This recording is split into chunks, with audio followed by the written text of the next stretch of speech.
Hey Jeff, the Batinov masks work pretty well, and I was able to attach them by just dragging them, placing them underneath the shroud that goes around the truss tubes, and that holds them in place at the top. I didn't have a chance to paint them yet, but and I decided not to go with the black and white camera like I initially talked about because it is so much less sensitive. I had to go with ridiculously long exposures at f6, so I just put the trusty 10C Tech back in. So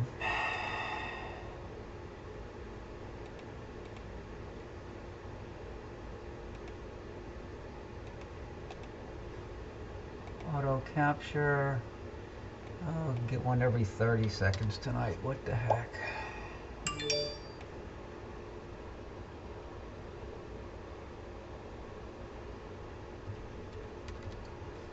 1500 PNG, apply, okay, capture, auto capture. So I'm starting auto capturing. Atmosphere is not steady. The front went through yesterday, and with the mask on, I could see it was bouncing around back and forth, side to side. So, not that good.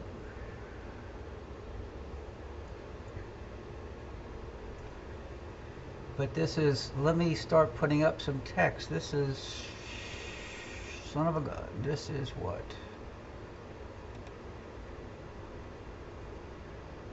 8 seconds.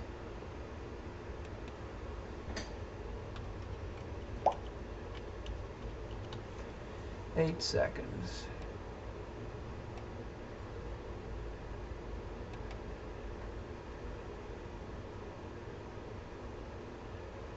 Yeah, the spikes look pretty good. Gain is 40.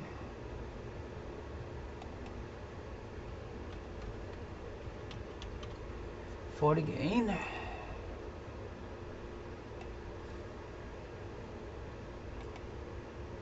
And this is an DB2 HCG. That's not going to change. And where is my gamma? Gamma's at 1.4.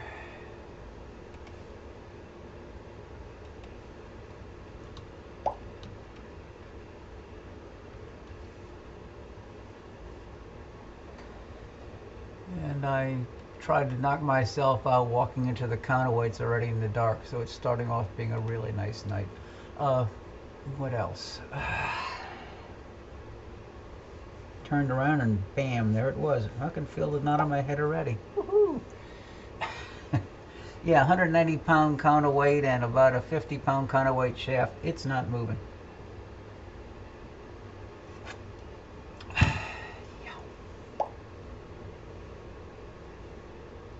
Let's see.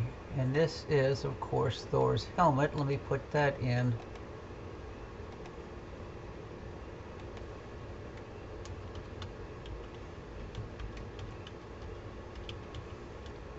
Thor's helmet.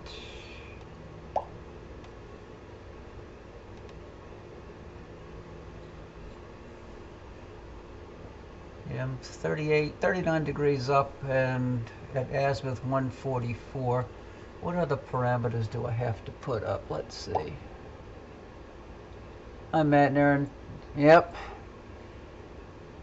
I was going to use the 16M, but I found it is so much less sensitive than the 10C that I decided to quickly take it out. I was using like a 40-second exposure trying to get Thor's helmet, and it wasn't looking nearly as good as this 8-second. And I had the gain up at max on the 16. I should have done a white balance earlier, huh? Which I didn't do. 2247. Let's see what they become now. 2252. So it lowered the green a little bit more. Yeah, we get spoiled real fast. Frame rate, color, gray, flip, rotate, sampling, has the histogram. I'm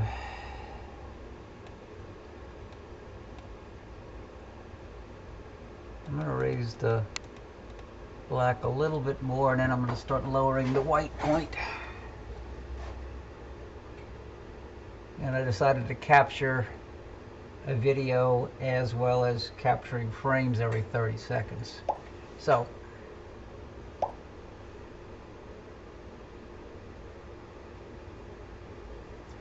now let me drop the white. Let me go down to about 210.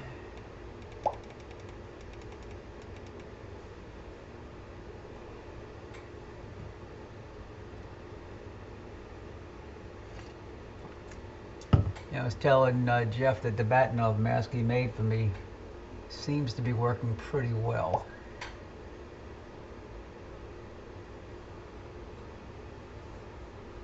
Boy, that is a knot on my head. Son of a gun.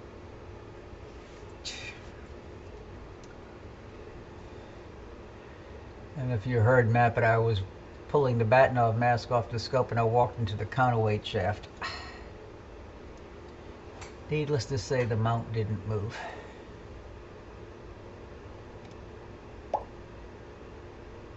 Yeah.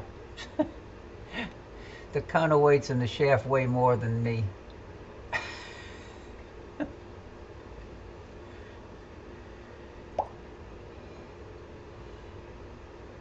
And everything on top of the lifting columns weighs about 3 times me, so. I wanted to try the Medusa after this. I didn't do the Medusa the other night.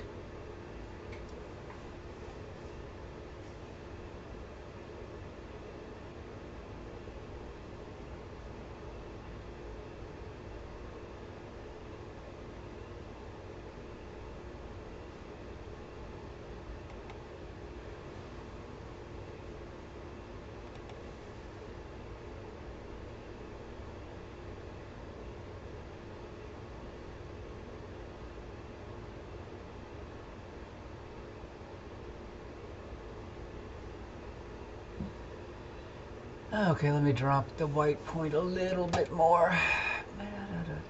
Down to 180.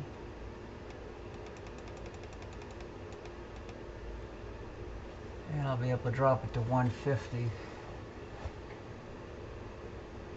And I was telling Jeff that atmosphere is not that stable. The cold front came through yesterday and it dropped from about 75 in the morning, and now it's going to be 30 or so tonight. Winds were really gusty today. They're just starting to lay down, but when I put the mask on, I could see the spikes bouncing back and forth. It wasn't pretty clear.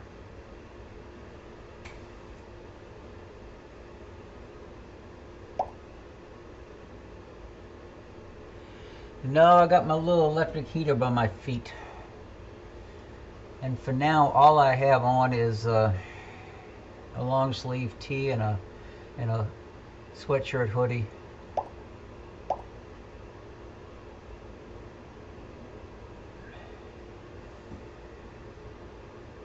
You're starting to see the reddish color in the bottom part of the lower horn.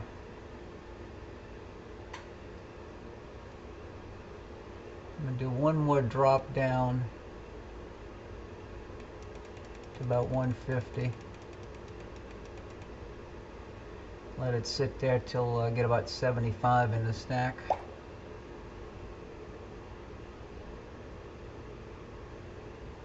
Yeah, that's the other horn. I'm going to pull the SkyTools chart over. You can see where the main one is the bottom arm going down, and then you have another horn going up to the top left, and then there's a third one kind of coming down.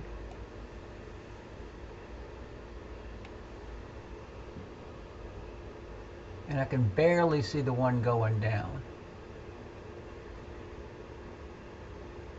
So I'm almost one more in the stack, 75, and then I'm going to grab a snap.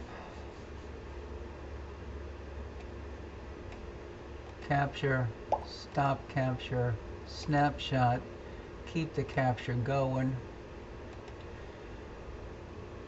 What do you normally adjust curves or what, Matt?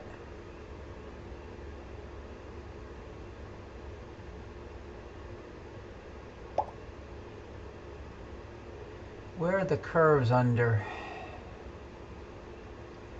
Sharpen.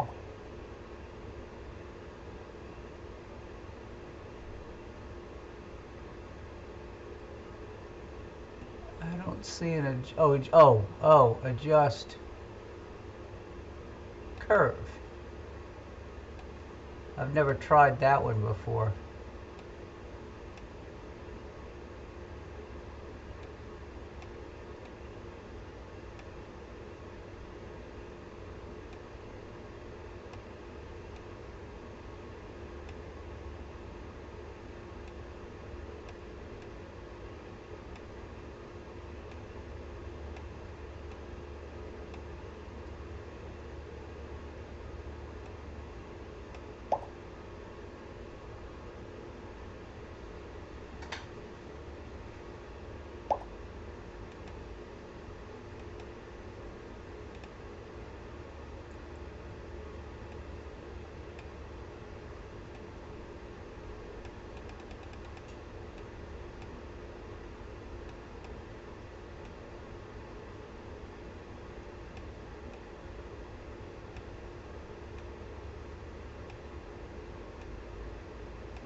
Maybe we'll go down to about 160. Let's see what that does.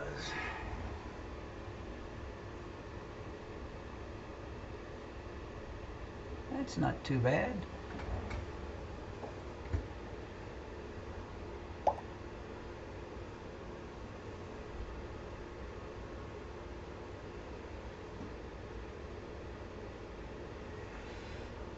Well, since I'm centered there, no filters. Yeah, no filters tonight.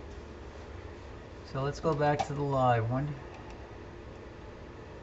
Let me go back to the default histogram, disable the live stacking. And then, where is Medusa?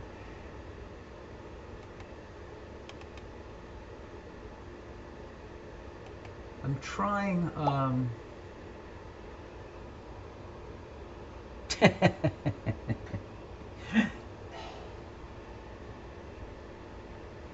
I'm saying Alex Trebek says no, that was the wrong answer.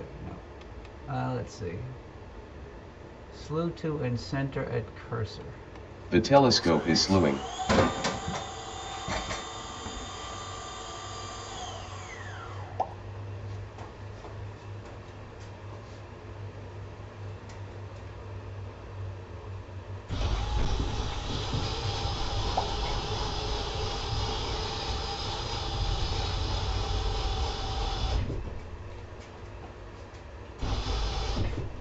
Yeah, I didn't do the Medusa the other night. I wanted to see.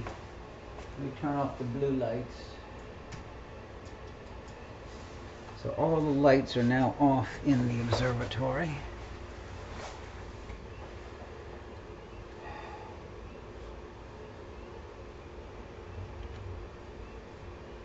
And it's at the bottom, I think.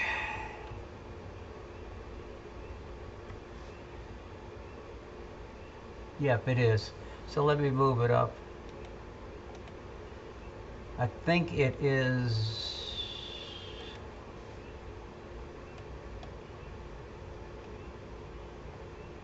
right up in here.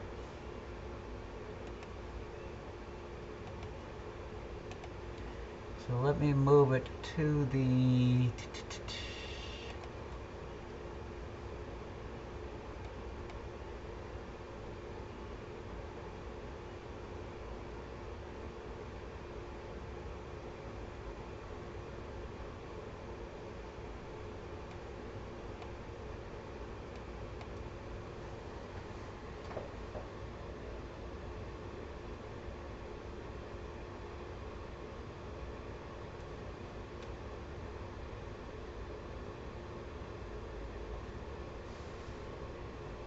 okay, I think it's there.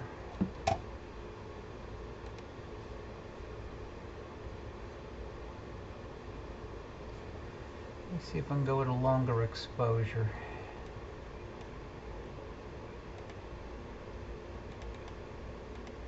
It's a little bit higher in the sky.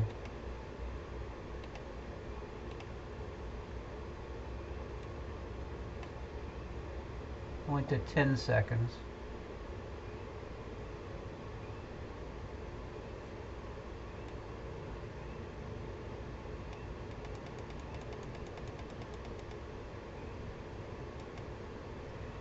How about longer than 10 seconds? Let's go. Stop. 15 seconds. See what that does.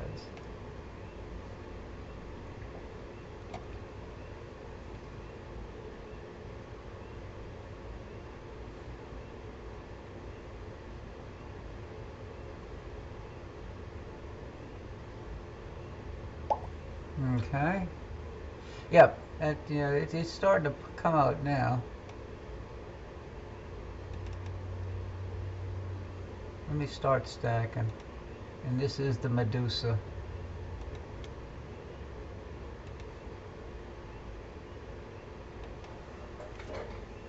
M-E-D-U-S-A.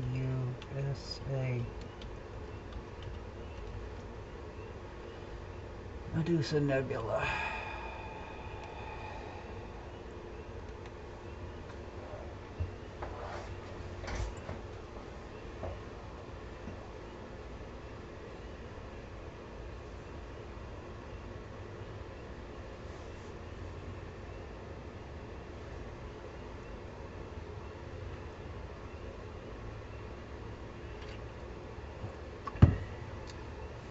So there's only 2 in the stack for now. Let me build some more. To me it looks like Flipper, the dolphin, curving up and jumping towards 12 o'clock.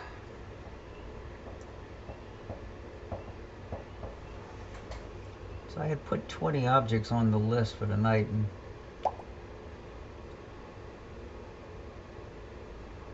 it's that faint? Let me see what SkyTool says about it. Medusa Nebula is a planetary nebula in Gemini. It is magnitude 11.3, with an apparent diameter of 10 arc-minutes. Medusa Nebula is located high in the southern sky, at an air mass of 1. This object is undetectable in the WOZ 61F/5.9. The magnitude of the central star is 16. This planetary nebula is 950 light-years away. It is 3 light-years in diameter. Medusa Nebula is also known as Abell 21, and PNG 205.1 plus 14.2. That was the magnitude of the central star, 16.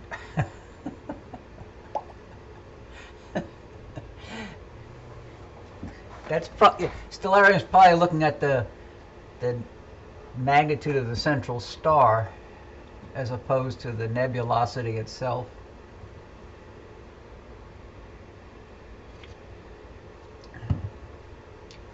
Starting to get some nice detail in it. Oh, and let me change the exposure because I'm at 15 seconds.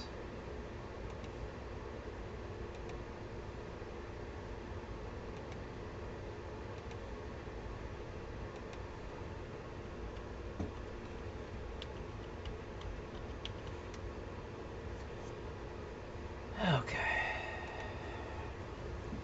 I was going to try to do some of the targets that I did the other night, plus a few that I missed.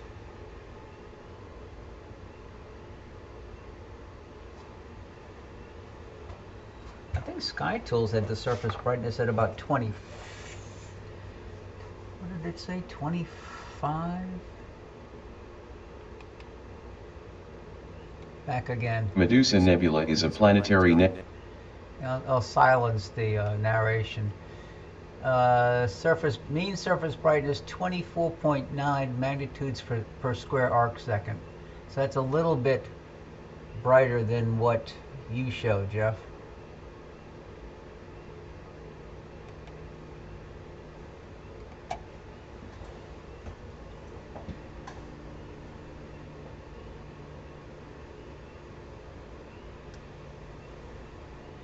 Yeah, Jeff, tomorrow I'm going to spray paint the plywood. If you argue with Greg Krinkle on Sky Tools, he's pretty stuck in his ways with his designations and names of targets, and it's almost impossible to persuade him to change something.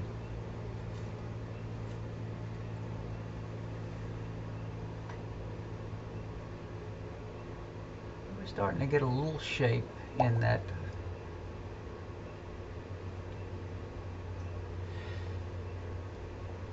As long as you use one source, then the relative surface brightness is a good indicator. This is much as opposed to the female. This is the voice that's in Sky Tools 4. Medusa Nebula is a planetary nebula in Gemini. It is magnitude 11.3, with an apparent diameter of 10 arc-minutes. Medusa Nebula is located high in the southern sky, at an air mass of 1. This object is undetectable in the WOZ 61F/5.9. The magnitude of the central star is 16. This planetary nebula is 950 light-years away. It is 3 light-years in diameter. Medusa Nebula is also known as a Bell 21. So it, let me drop the white point down to about 210.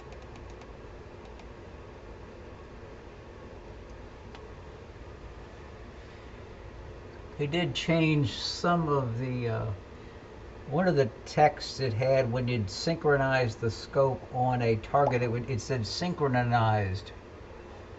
And, yep, I see it right across the top right corner.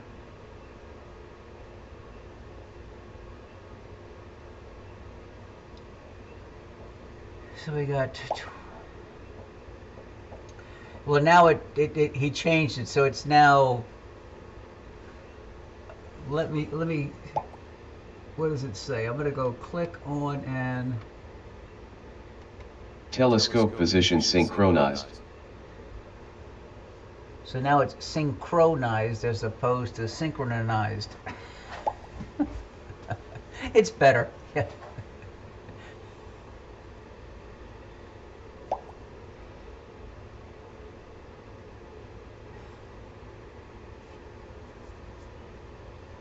So I'm going to do one more drop. I won't be able to, I'll be able to drop it maybe to 180.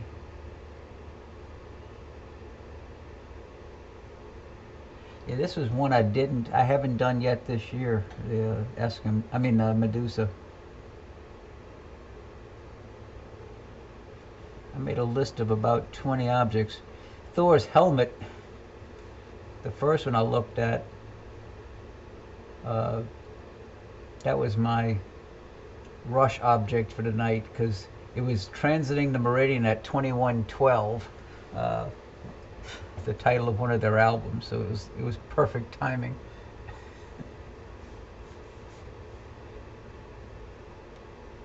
Let me go down to 180.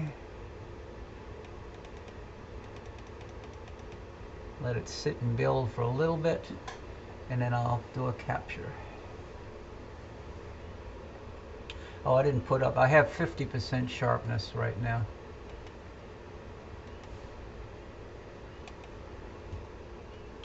%.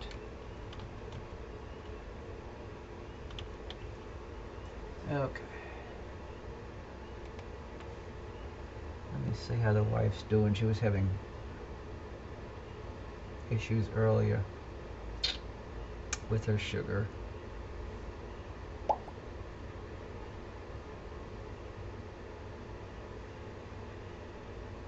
Okay, Jeff, thanks. Yeah, I posted yesterday or the day before that I was going to be on, but I guess a lot of people forgot about that.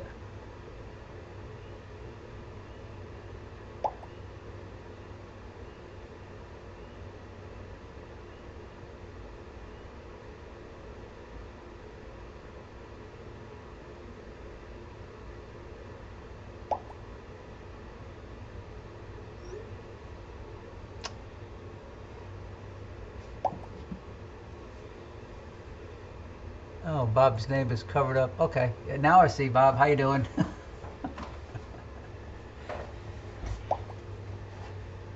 So now it's time to stop the auto capture,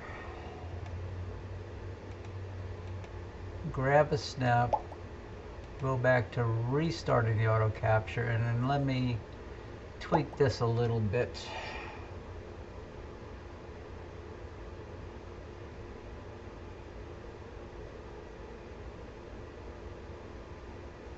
How far you have to travel, Matt?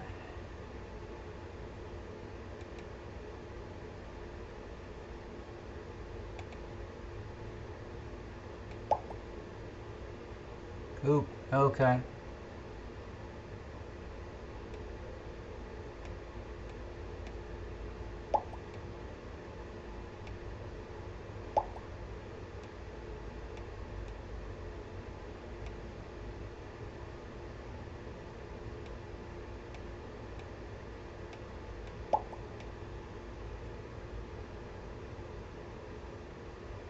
Whoa, okay.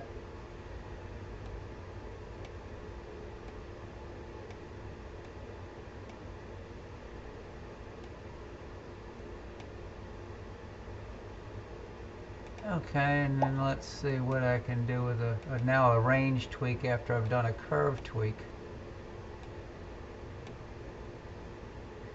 It's the first time I've used the curves.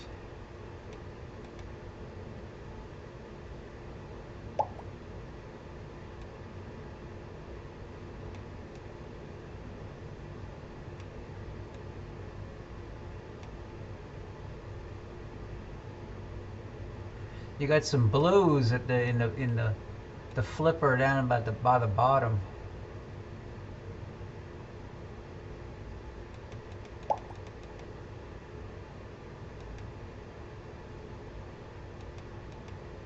I might not have the right. I don't have the right dark applied.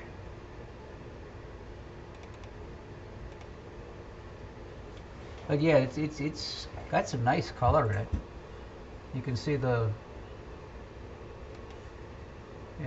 blues are up in this area here.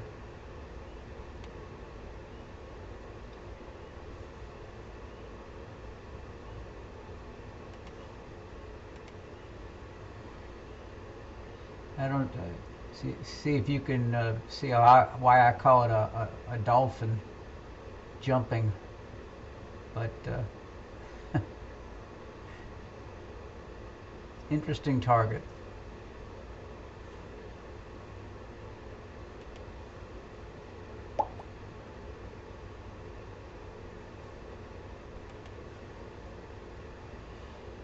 Well, it's time to move on. Let's see. Stop the. Go to default. Go to NSNLive that. And now what's next on my list? There was a planetary nebula 2440, which was. It's in Puppis. And that's not the one that's in M46.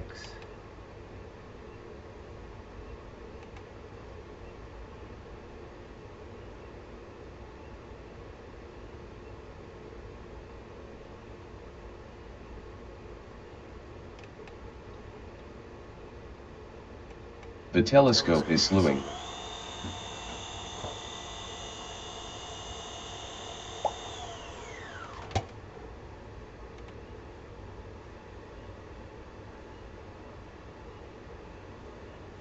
Let me see if I'm looking at the dome or what. Yep, I'm looking at the dome.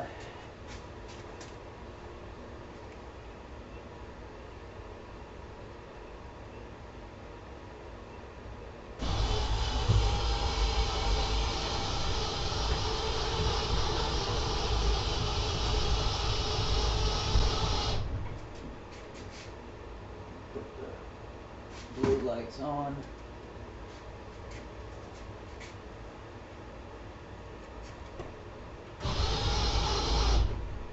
Okay.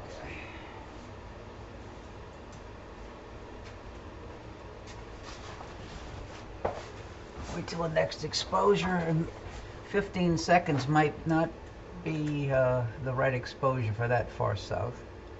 I'm looking towards Slidell, Louisiana in that direction. Yep, let me stop and go down to about 8 seconds. Or 8. Let's see what 8 does. Okay. Okay. Our sugar level is fine.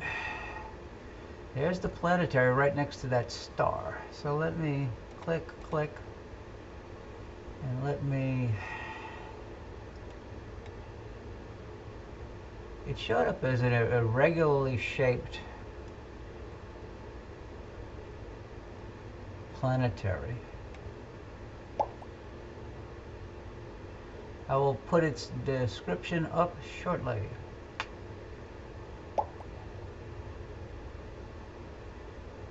It's this is NGC 2440, a planetary nebula in Puppis.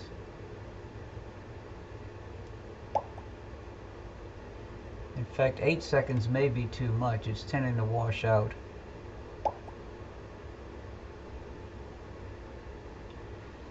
I was looking, it was one of the RASC finest deep sky objects. It's got definitely has some reddish color to it. Let me stop moving. And I'll let the informations... NGC 2440 is a planetary nebula in Puppis.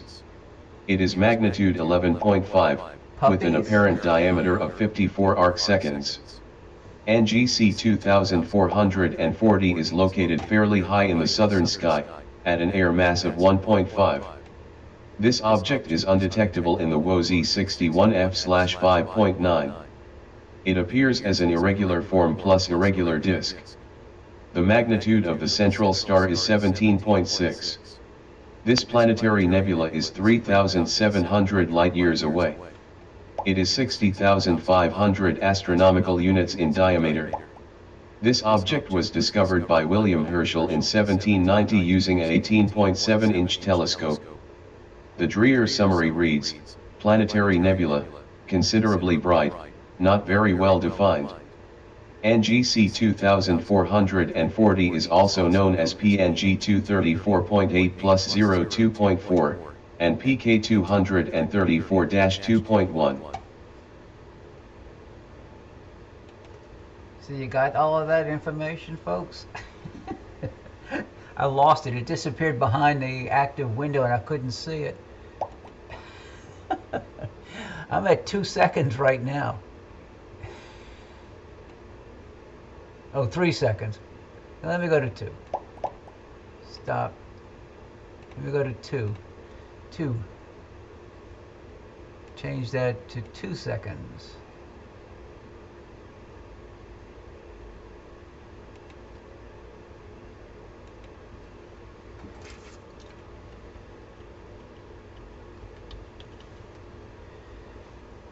And let me put the NGC number up. Erase, erase, there, and it's NGC 2440.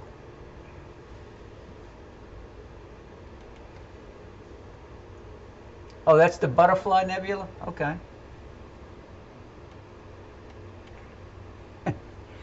I like how it called it, it was found in puppies instead of pupus, puppies.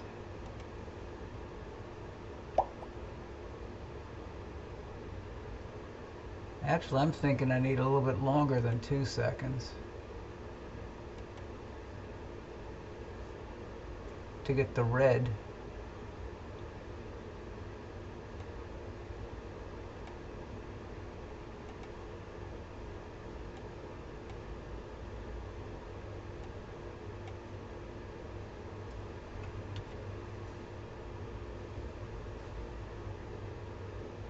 And maybe I'll go with a little bit longer exposure. Stop. Went to 4 seconds.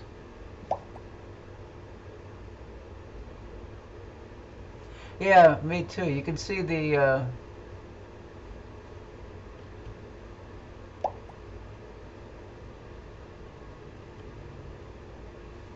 I'm gonna start the stacking and raise the black.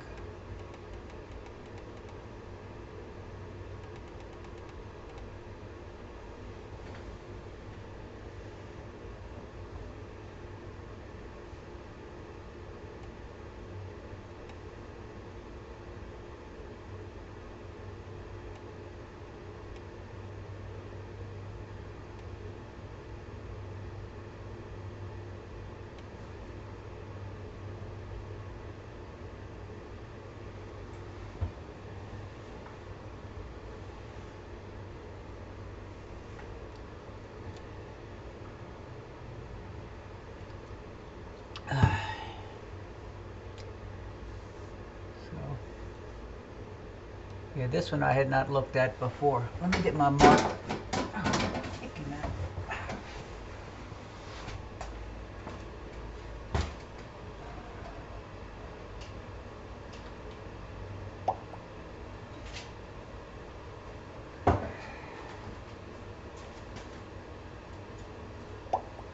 Oh, now I'm back. Yeah, I can see the loop at the top.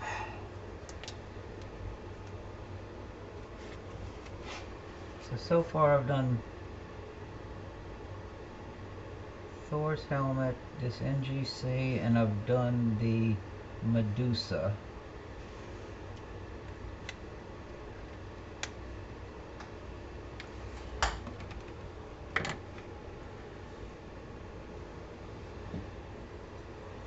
So let me lower the white now.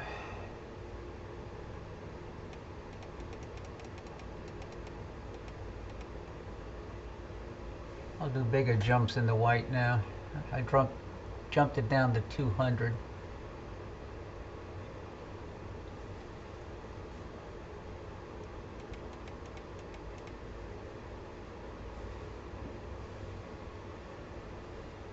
See, I'm at 150 there. Let's see, curve.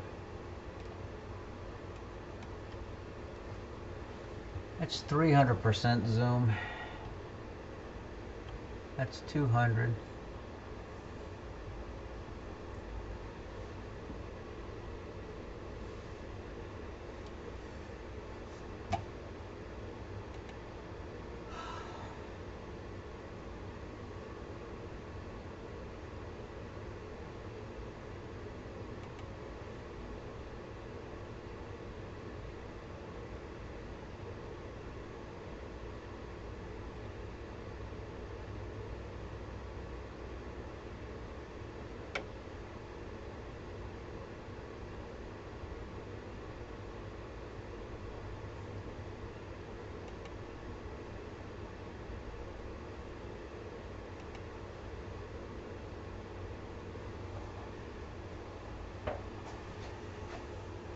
Okay, so let me drop it down to 150.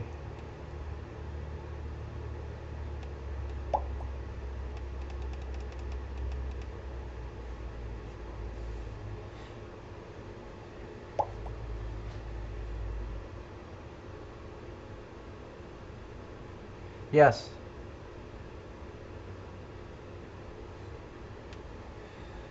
Yeah, you can see the loop at the top left.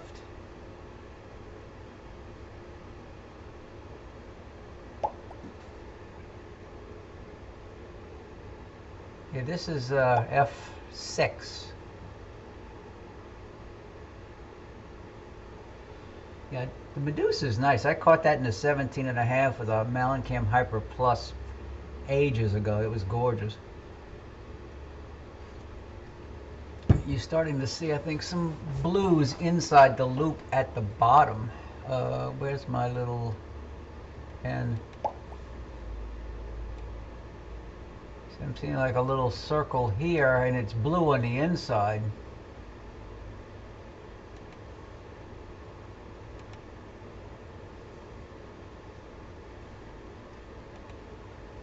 Let me drop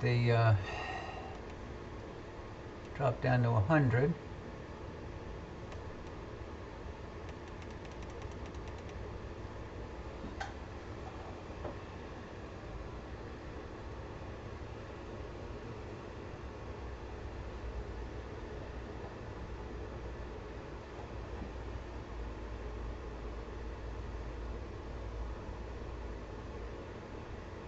Yeah, everything else on my list for tonight is galaxies, but I had those 4 planetaries, Thor's helmet.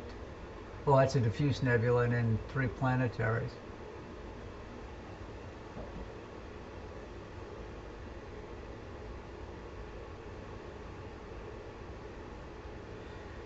I'll go to 60 and I'll grab a snapshot.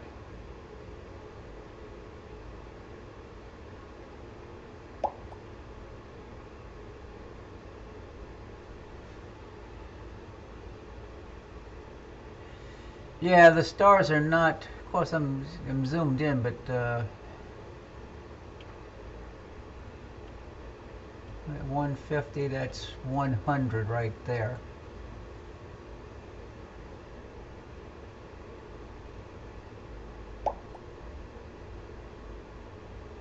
Yeah, they should be. Like I said, the atmosphere was really turbulent when I put the mask on and did a focus. So now let me stop, capture, snapshot, and go back to capturing. And meanwhile, I will play with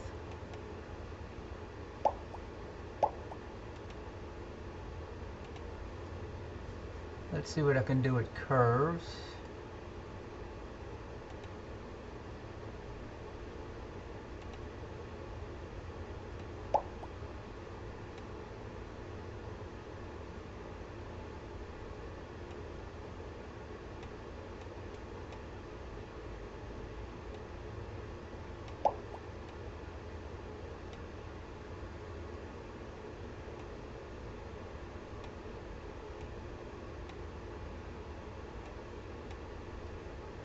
Yep.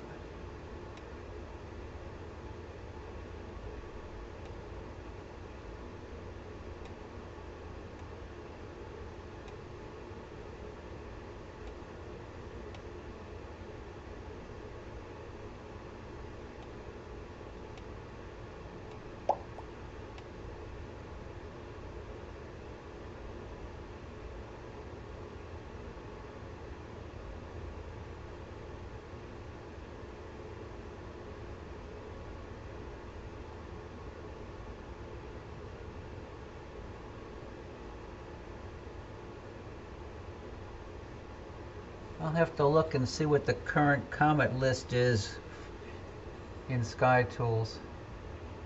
Reset. Cancel this. I'm going to go with the process range and see what it does. Yeah, okay.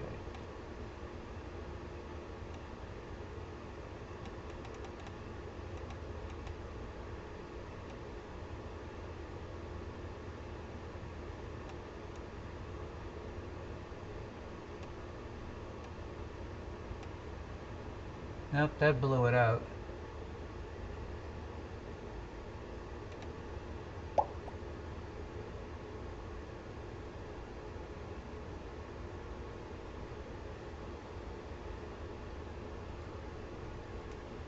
see him.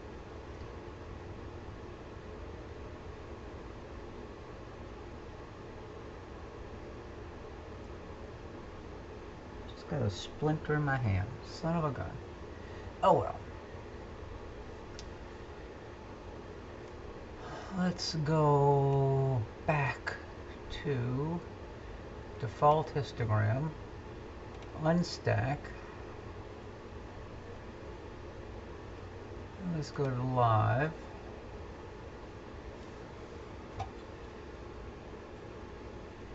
Where was 2903?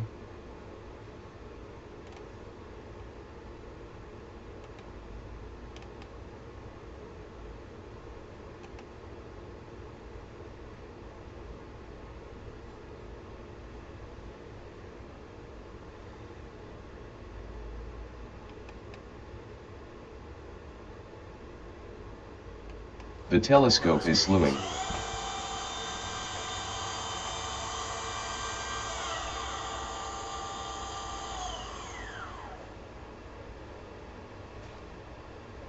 Okay, now I'm looking at the inside of the dome.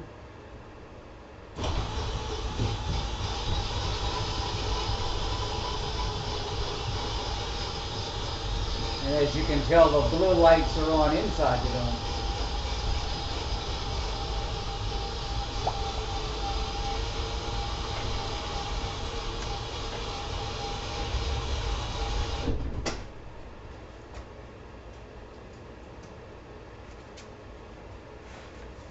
Okay.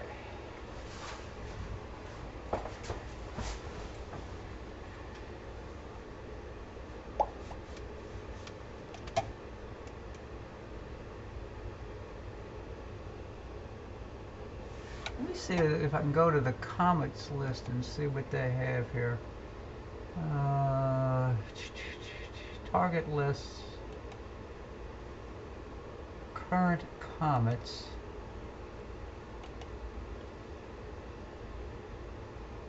Sort by magnitude. The brightest comet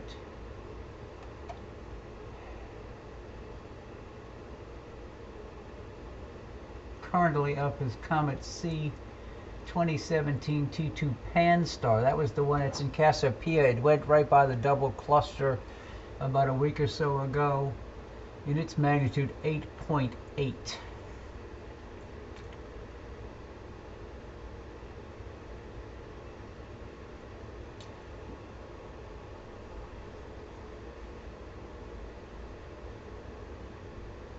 So let me go back to my observing list.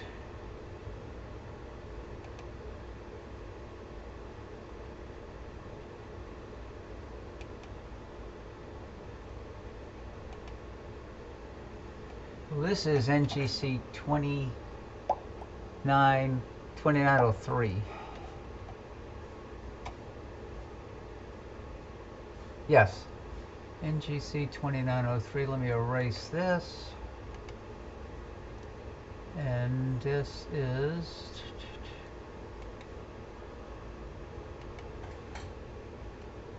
NGC 2903. That's everyone. Nice galaxy everybody likes. Let's do a white balance.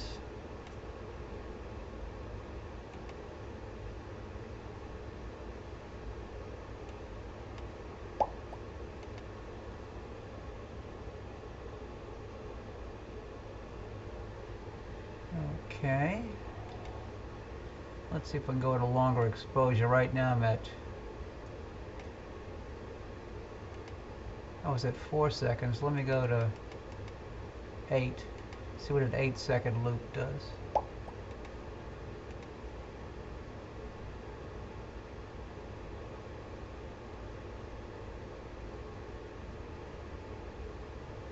Let me go to 7.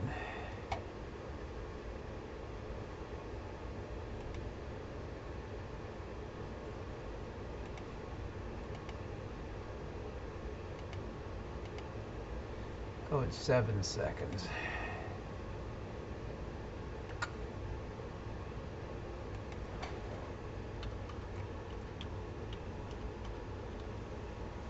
Okay. I gotta go find me an X-Acto knife so I can dig the splinter out. Let me start the live stacking on this. Where's the histogram?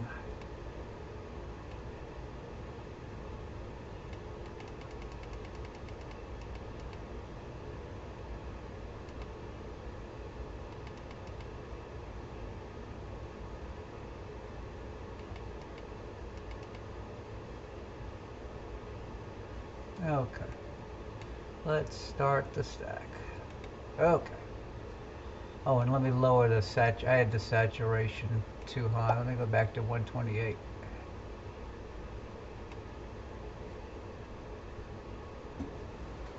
Okay, let me find something to pull this splinter out with.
Hi, Don.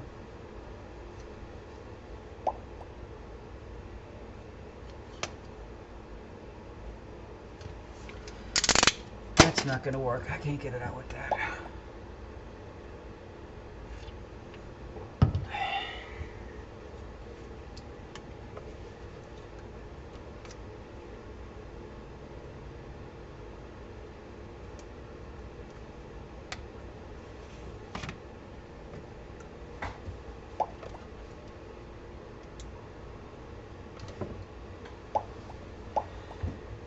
Yeah, not too shabby.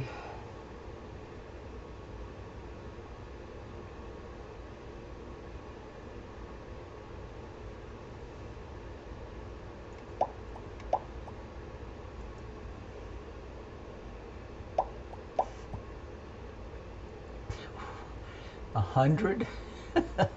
How you doing, Dewey? Okay.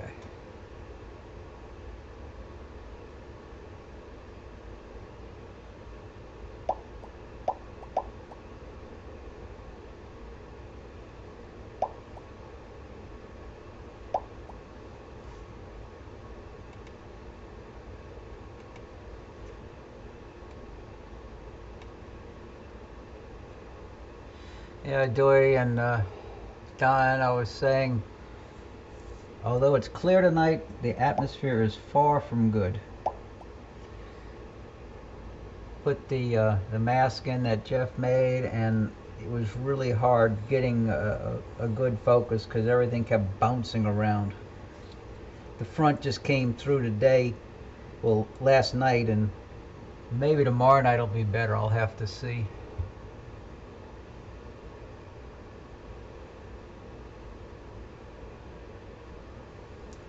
So now it's time to start dropping the white point.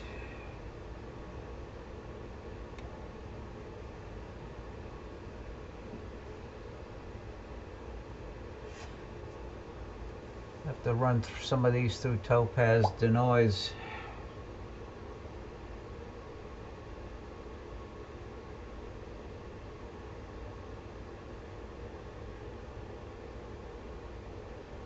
Yeah, to me the masks make it very easy to focus.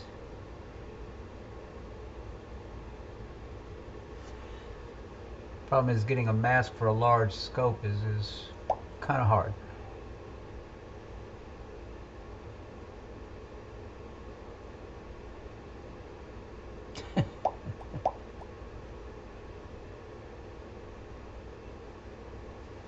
Okay, so where do I add the contrast? Right. Let me go up, how much, 10?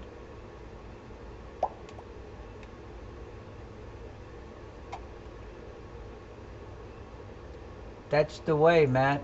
I'm busier now. Of course, when you factor in age,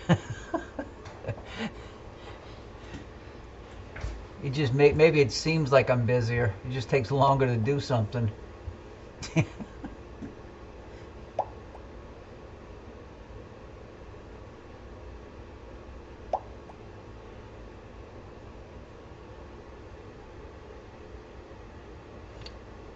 Yeah, well, now that we got the windows done and the countertops done, now I got to be like Dewey. Now I got to work on changing out the linoleum floors for laminate.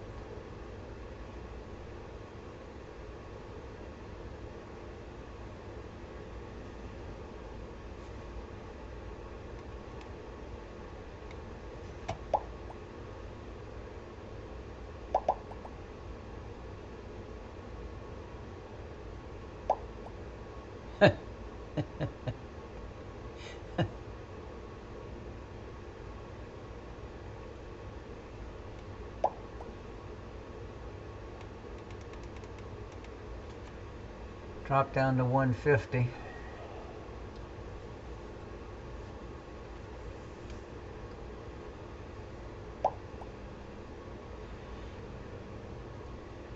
Yeah, I saw Russ that you were taking a road trip.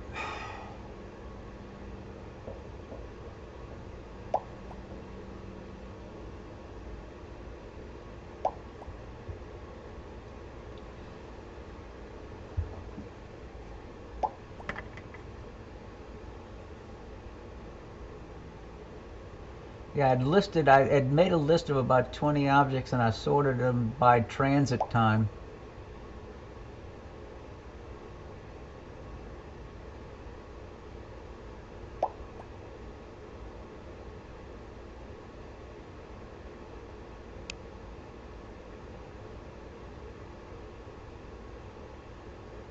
"600 miles in one day? That's not going to happen for me. Those days are long gone."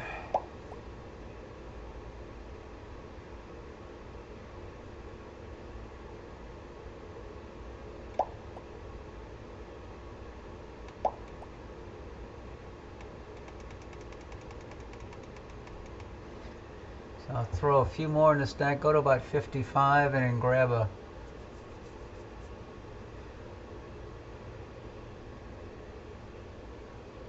snap and adjust it.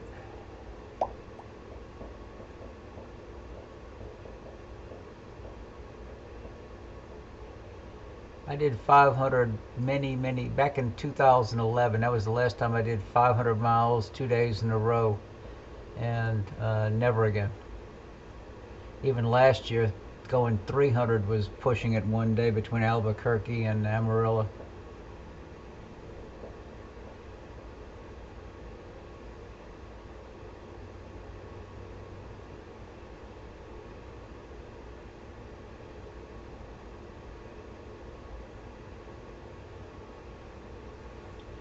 So let's grab a snapshot. Capture, stop capture, snap, capture, auto capture. Okay, let's see. What's better?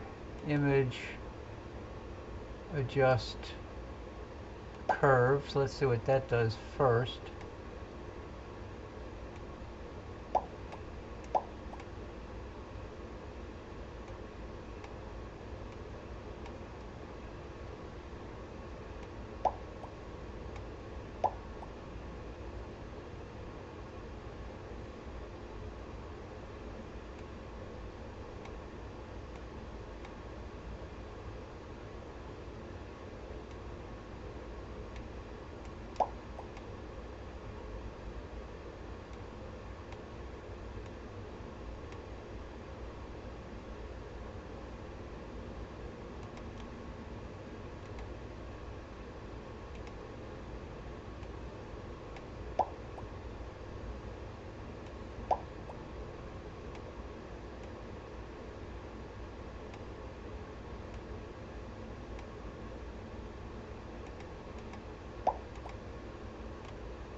I blew out the core though.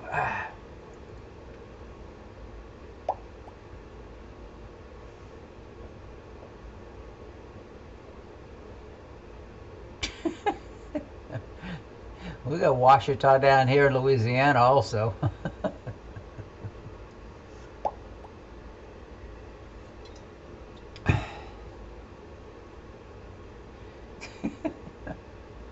That's too much.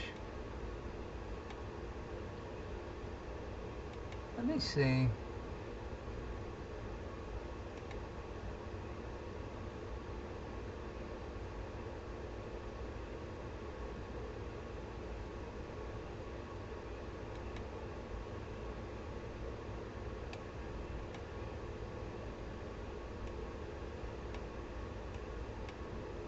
Nope, that was the wrong way to go. Nope.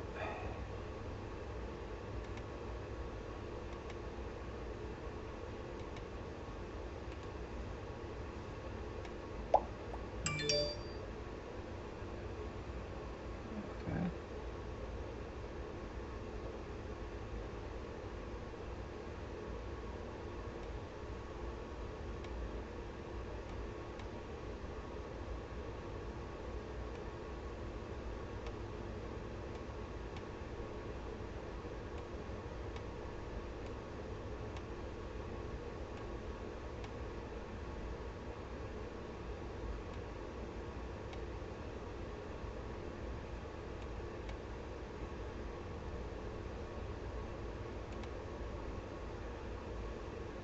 Not bad. Oh well. That's the live view there. So let's default histogram, stop the stack.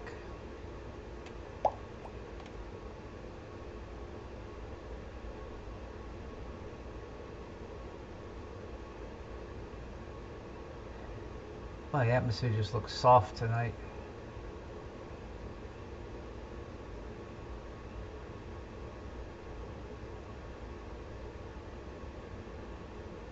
Yeah, it is not crisp at all. Okay.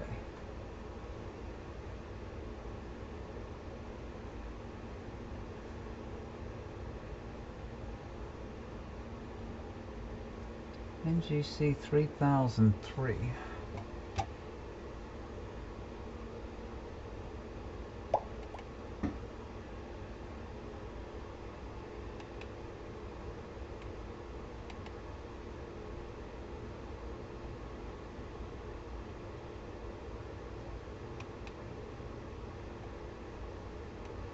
The telescope is slewing.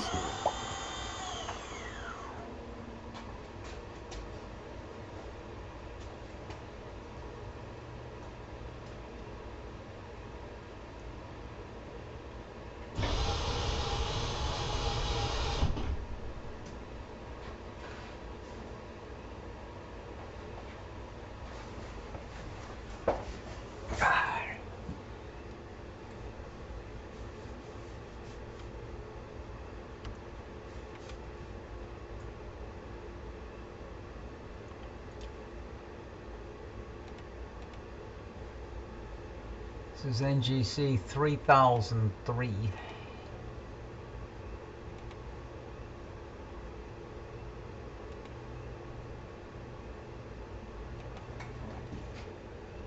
NGC 3003.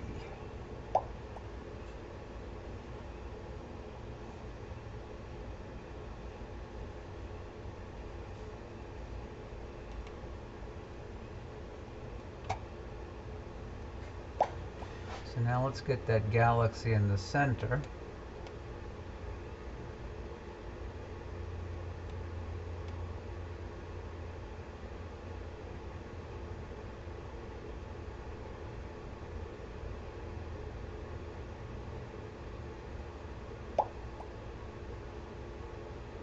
Too much.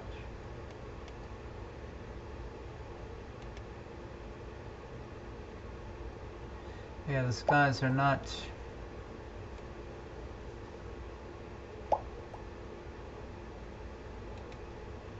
It's right in the center. Let me synchronize on that.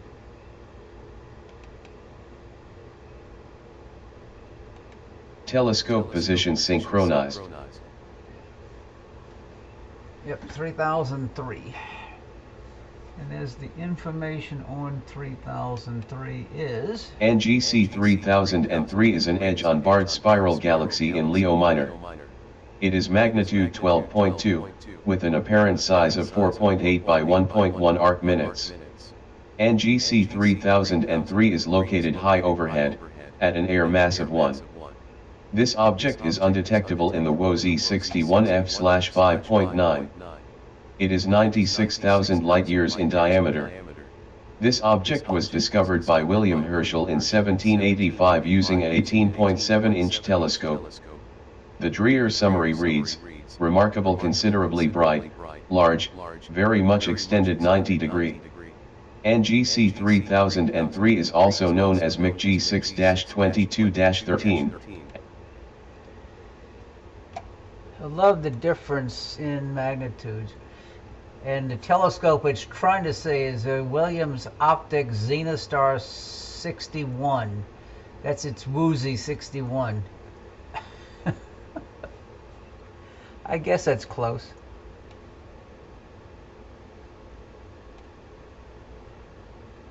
For some reason it's picking that scope as opposed to the 16-inch. Oh, that's faint.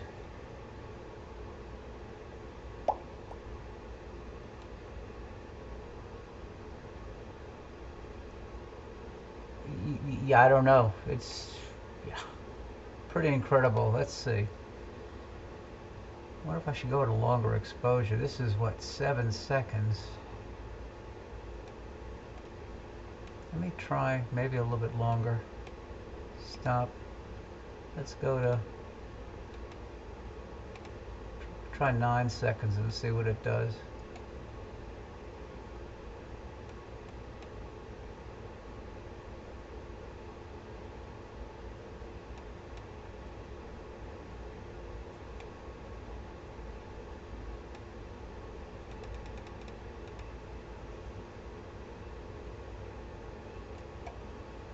Oh, it is not much of a galaxy.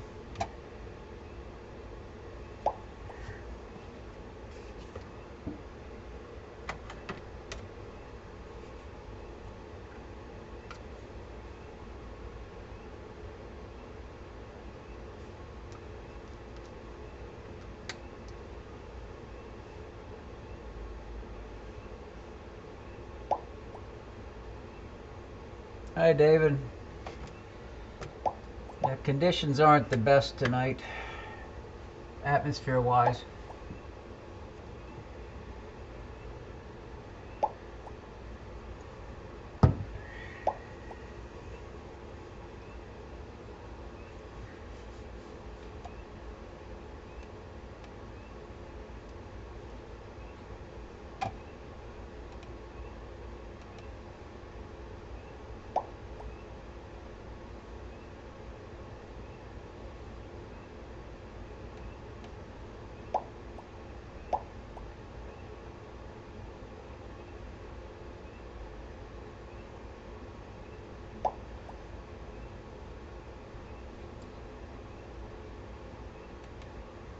Which dark do I have enabled?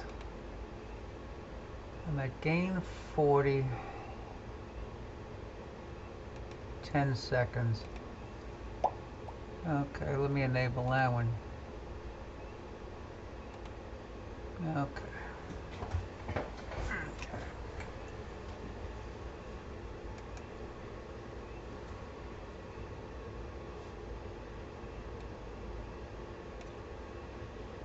I wish I had my 432 mono.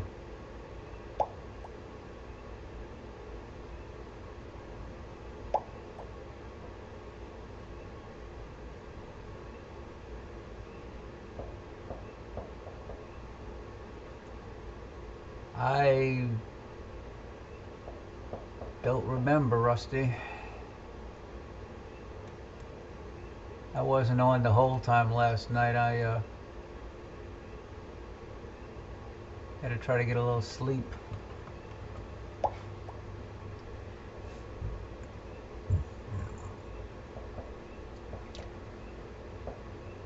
If Daryl was on during the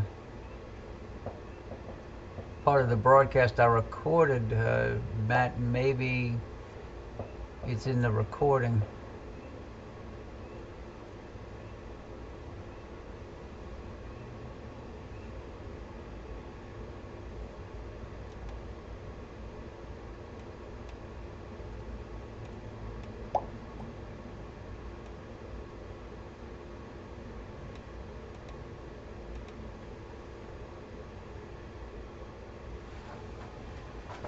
Yeah. A little chain of stars off the end of the galaxy. Does it show?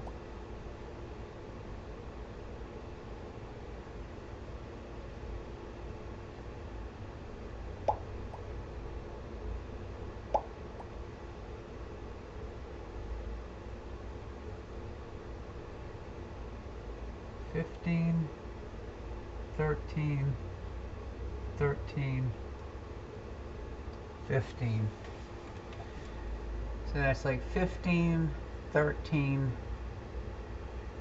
13, 15.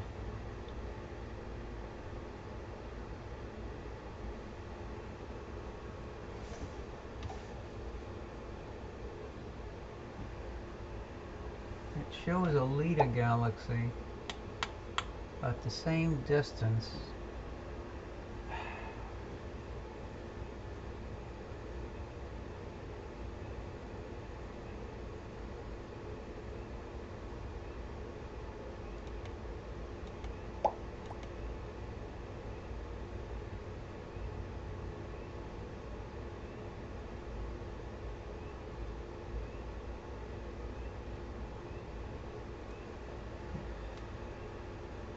It might be just out of the field. Is that a dust bunny where?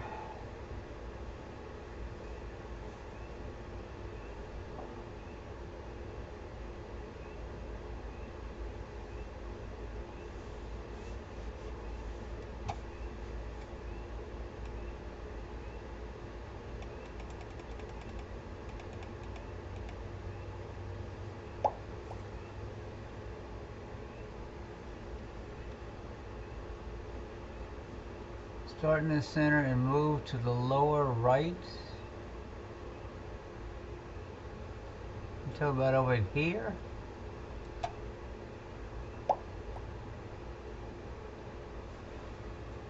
Oh, right here.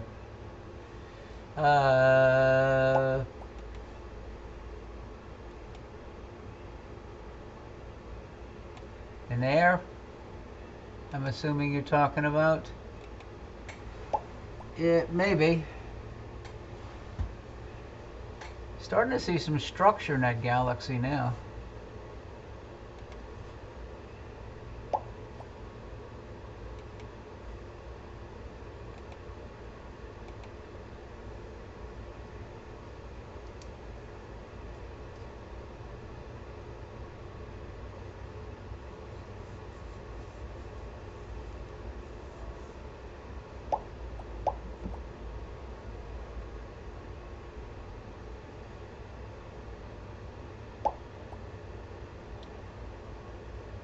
Only 60 million. Okay.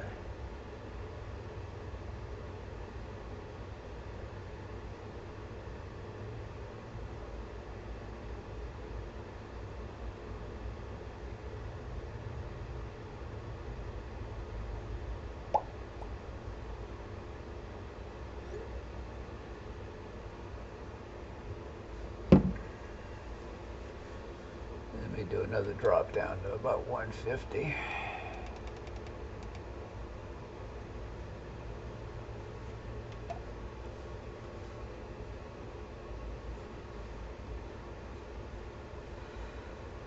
Oh man.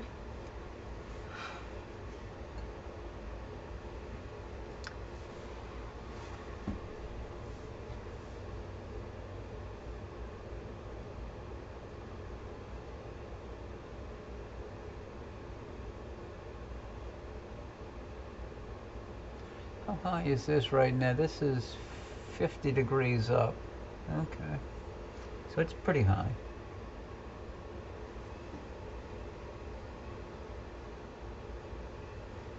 So let me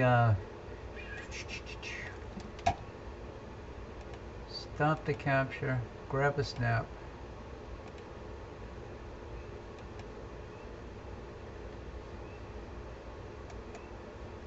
Let's see what I can do as far as tweaking out some stuff.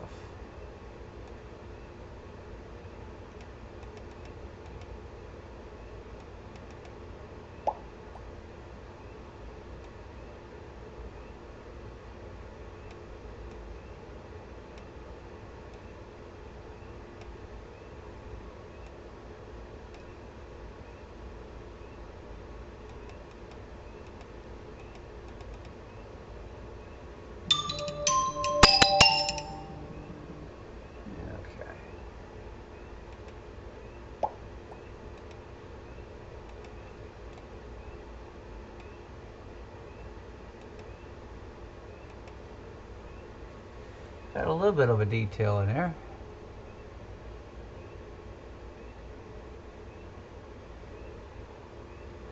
And that was the wife just checking in with her blood sugar readings. It is. Well, let's see what's next on the hit parade. Stop the live step, go to default histogram. Oh, this was 9 seconds, wasn't it?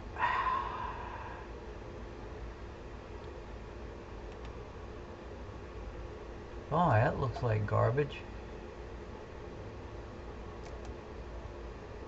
Let me go look up and see what's going on with the skies.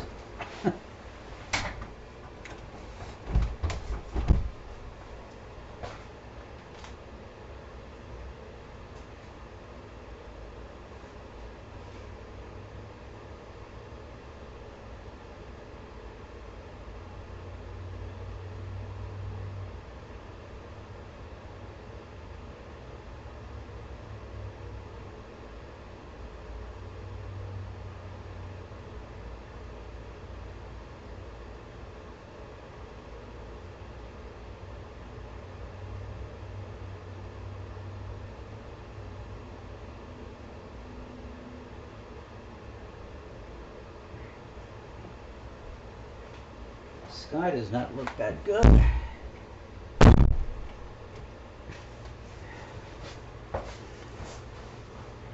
Yeah, you look at it, it's, yeah. Let's see, what other have I not, did I not go to the other night? 3432. It's on my list.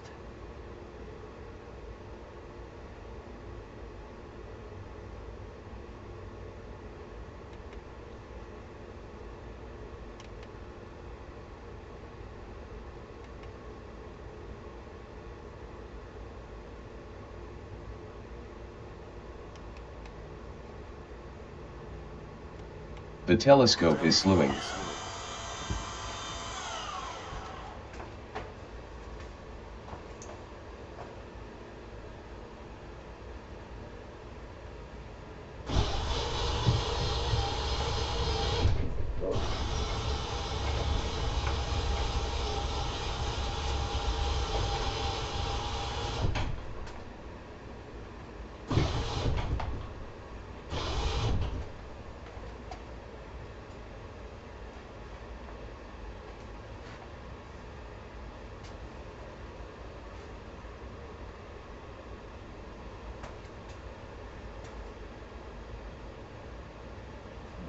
Should be open now. Okay.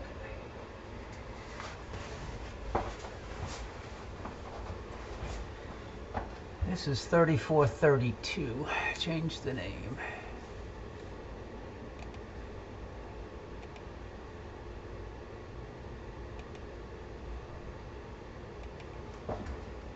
NGC 3432.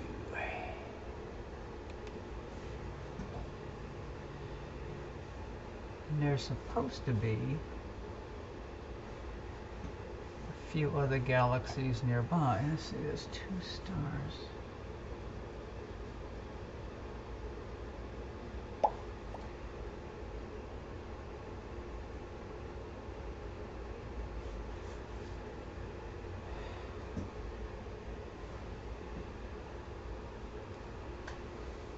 Bright star, bright star. See if I can get a DSS image to get the orientation.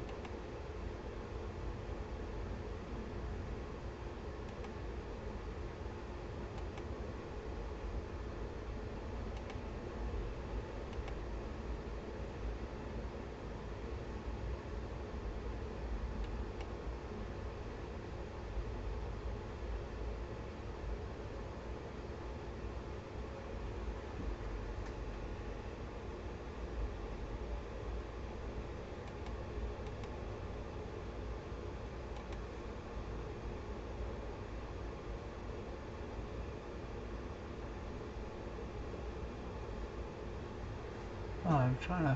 There's 1, 2. I think the view is flipped.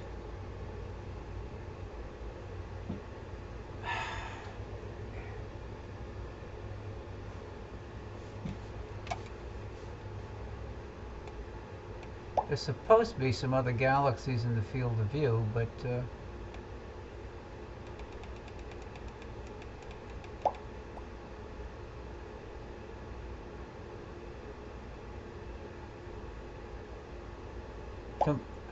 at the bottom, 3432, it's in Leo Minor.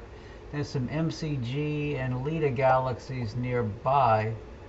I'm trying to get the right orientation. 2 stars there.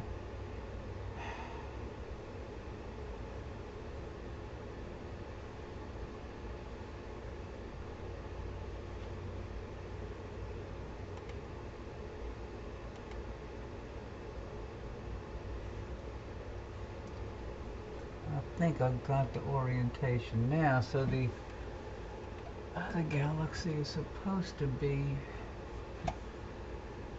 Okay, let me start stacking. There's supposed to be some other galaxies in the field of view.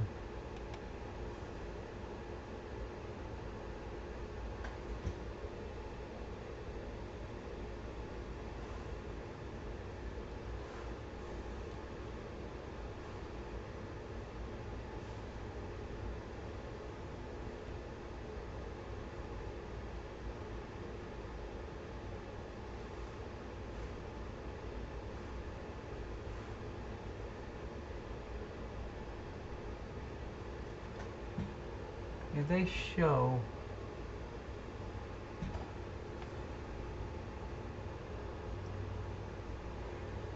let me get the pencil. If they show a galaxy up in here, it's an MCG.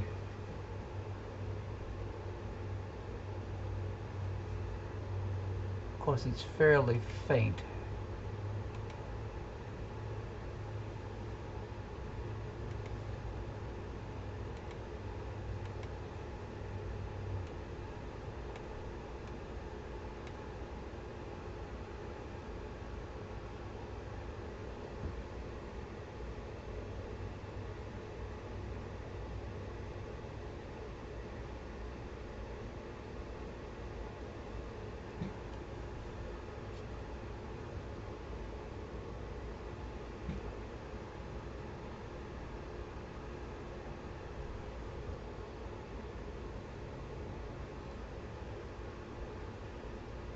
One, two, three, one. And there's a star.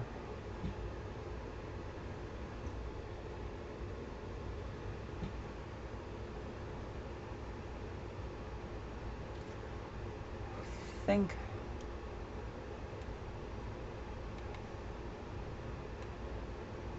there's something right here, which could be Leda 2083753.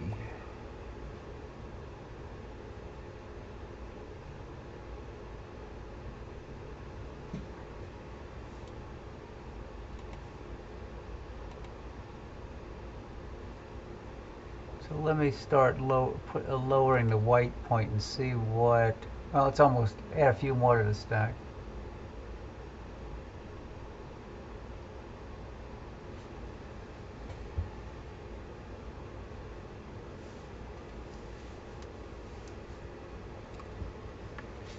Definitely different.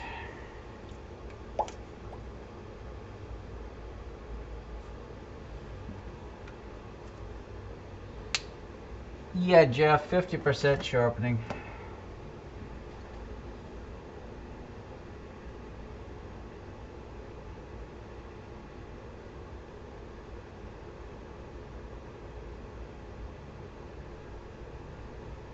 So now let me start lowering the white.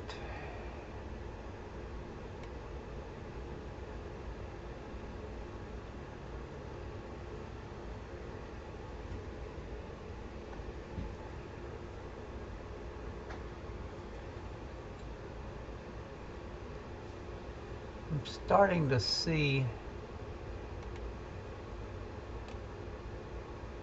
something in here, which could be the MCG and Leda galaxies.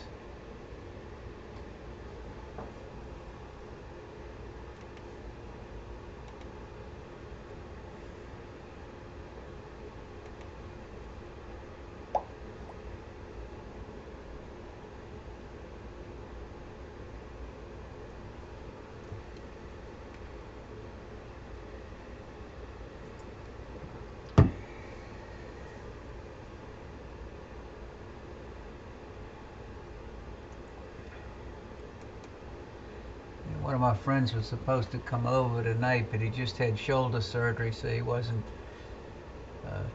feeling like driving today. So he said maybe he'll come over tomorrow.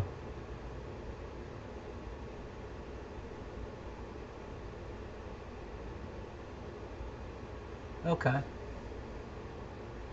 Well, I already got a ton in the stack, so I'll do that for the next one maybe.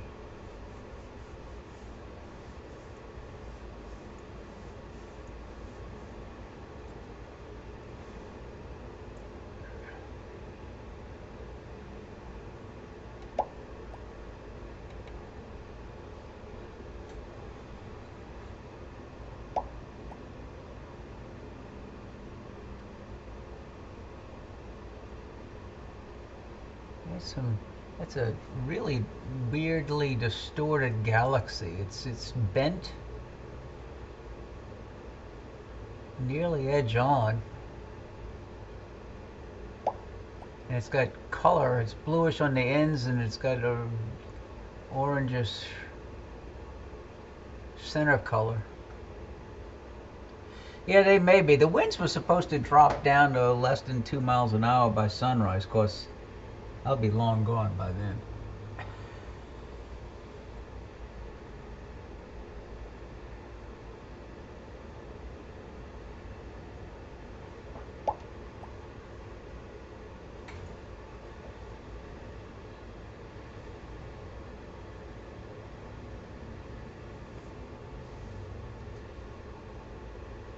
I think it's saying, what is it saying for tomorrow night? Let's see.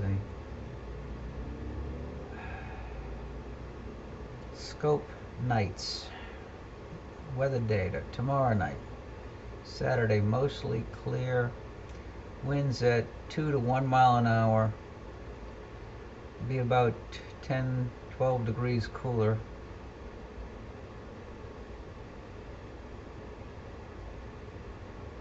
Of course, the humidity is going to be a little bit higher.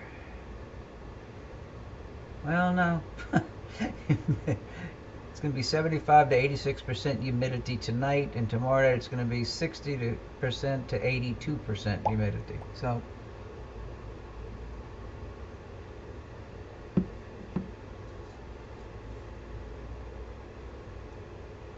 yes, who sent that link? Somebody sent a link about the distorted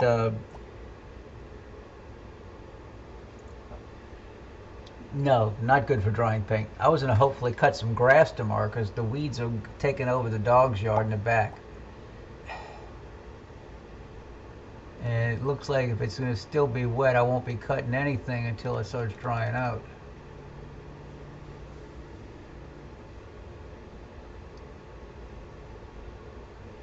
a little break at the top of that.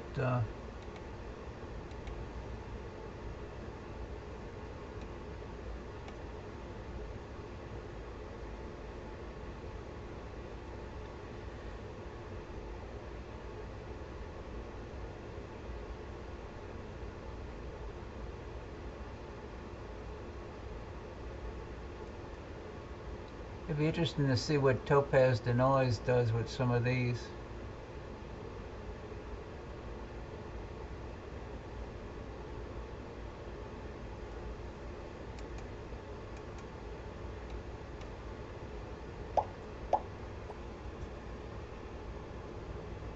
Yep. Let me drop a white point a little bit more down to 150. I'll do 150, 120, and then I'll grab a snap. But yeah, I think I'm definitely seeing those.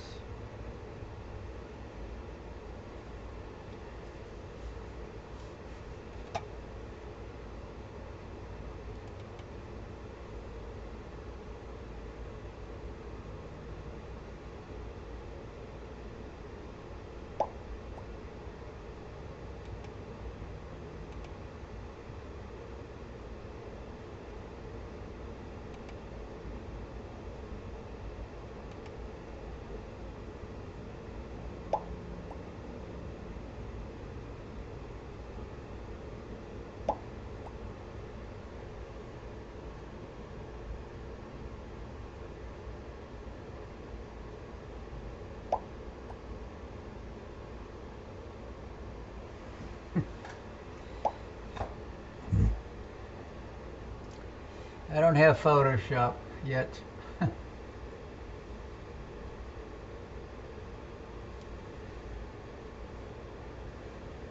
going to drag the DSS image over. This is what it's supposed to look like if you have a nice big Schmidt telescope.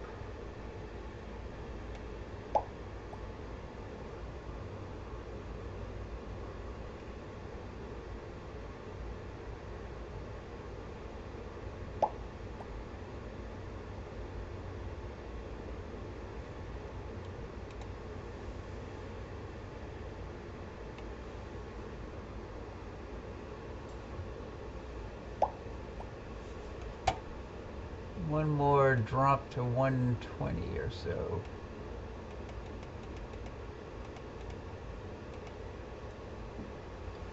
I can definitely see. Oh wait, is that other galaxy? I think it is. Let me bring this picture back.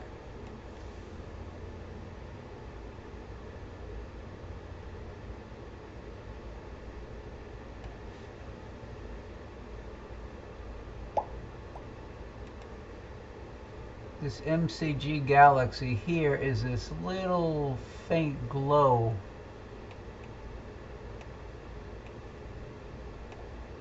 Right about there.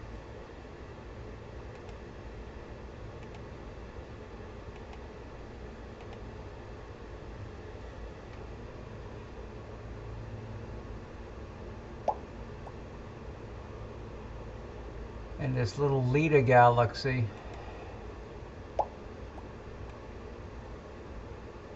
is that little dot right there next to the star.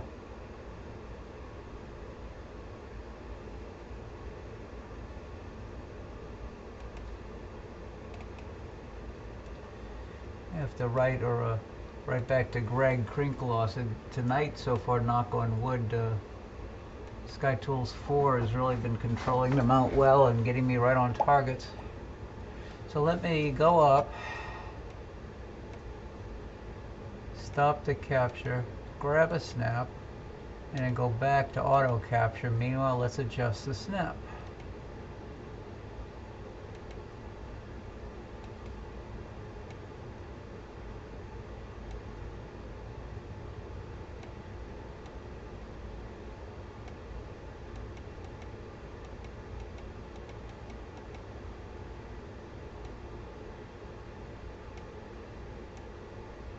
Boy, you can see the extension of the galaxy way up to the top right.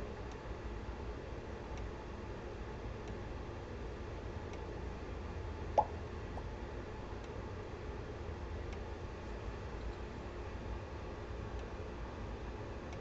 don't know how far I could lower this.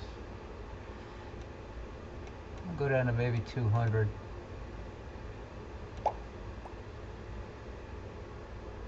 Yeah, the little faint fuzzy, that big faint fuzzy at the bottom shows up a lot better now. And so does the dust bunny. It shows up nicely as well. But I'll bring the picture over again so we can compare and contrast. Yeah, that little MCG fuzz at the end, and you can see that little detached glow at the top.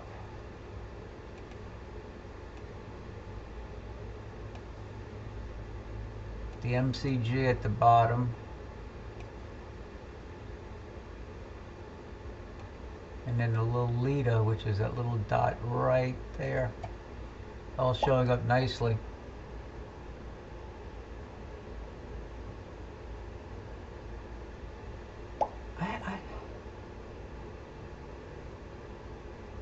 Is that line of 4 objects to the right of the uppermost end of the tail part of the arm?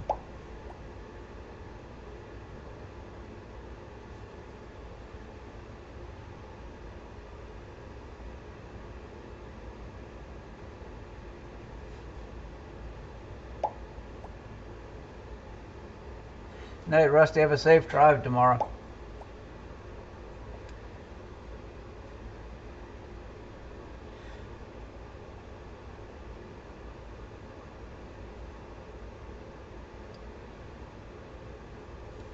It's pretty interesting, this object.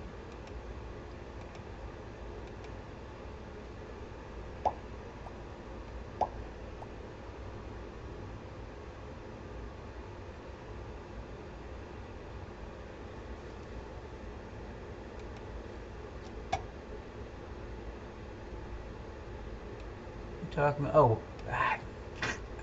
erase. Erase.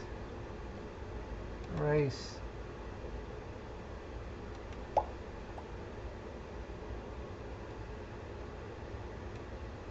Talking about this stuff here, maybe? I don't.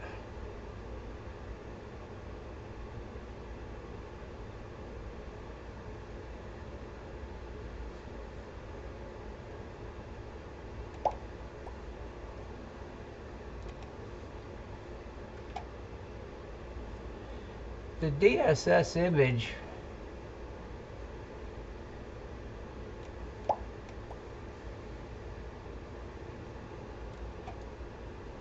shows a bunch of stars up there, faint stars, so maybe it's just stars.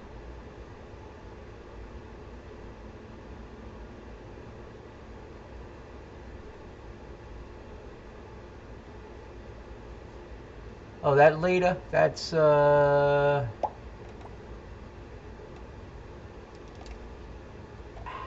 of a gun. I hit something. Erase.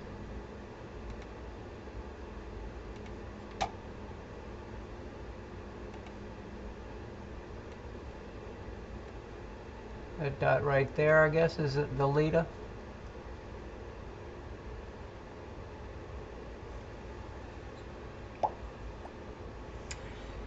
And information on that Lita is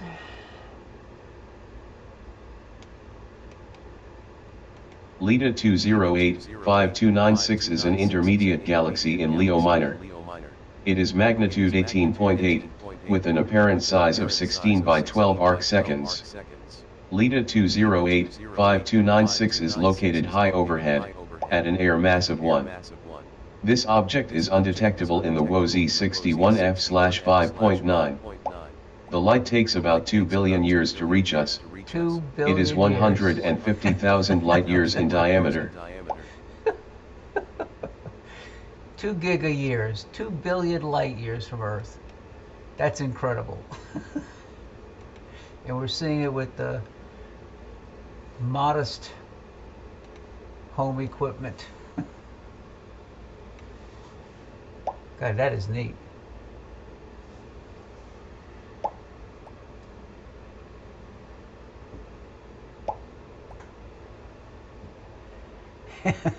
Some guy in his backyard. Yep. Oh Lord. Well, let me stop the stacking, go back to the default histogram, and let's see what next that I have that I hadn't looked at before. And I want to synchronize on this.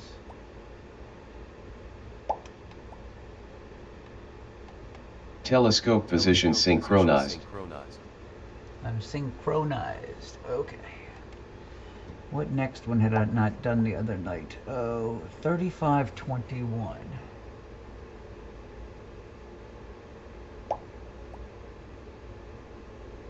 $35.21 is in Leo. Interactive Atlas.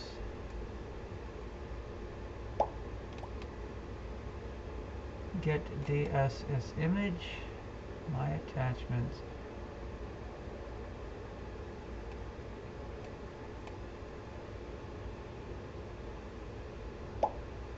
Oh, that'll be a nice one. Let's go to it next.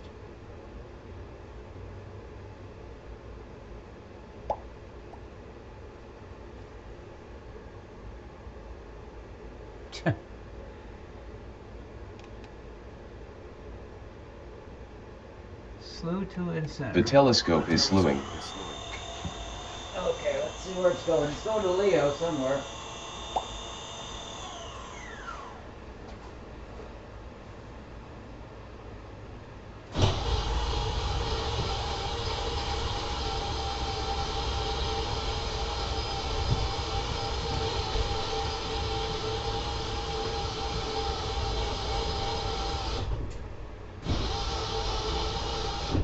Oh. Going down in Leo to a new target. Let's see. And the target is that. Turn the blue lights off.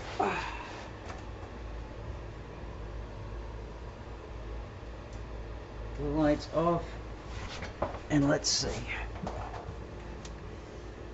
This is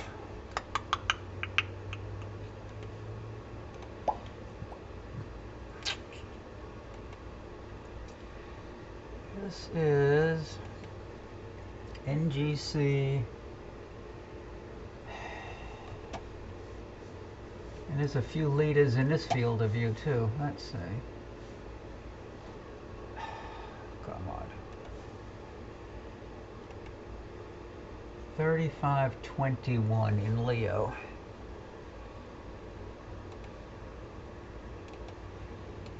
NGC 3521. Okay, so let's get it centered.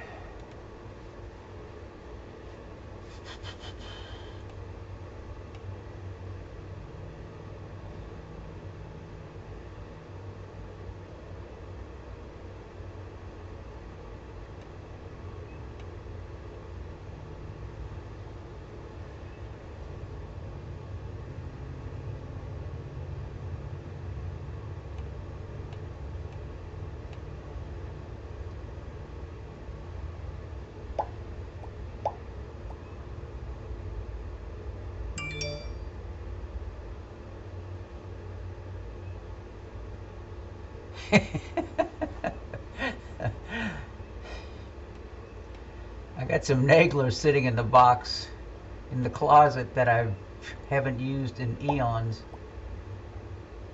I think I went too high now. Gotta come back down.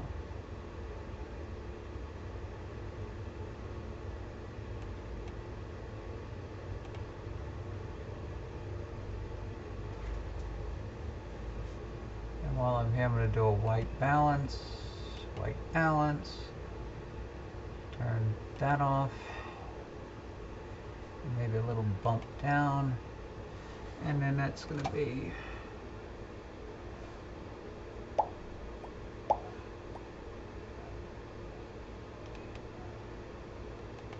Telescope position synchronized. I'm synchronized. Okay, so let's go.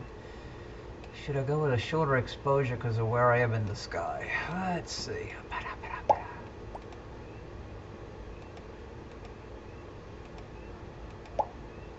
See what 6 seconds does.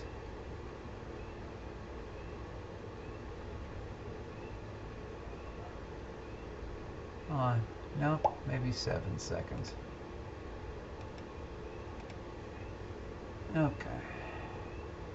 And I'm going to do like Jeff suggested, turning off the sharpness initially.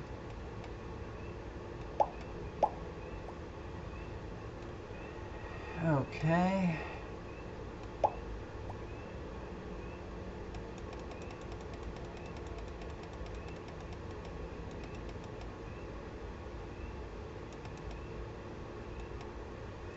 And let's the stacking begin. Okay.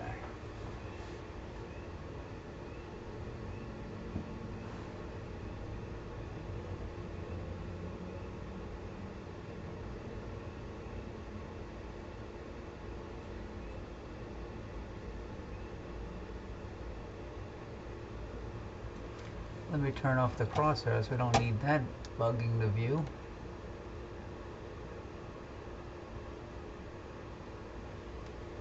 The galaxy, 2 galaxies at the bottom.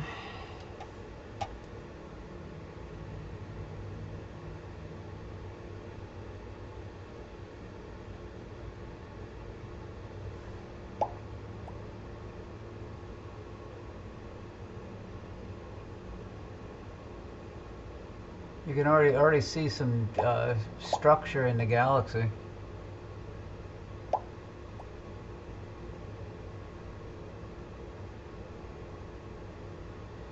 Trying to get my orientation right with the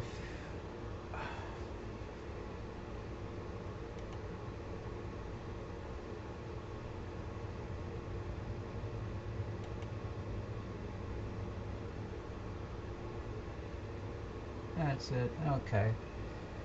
That's at the bottom triangle. Okay.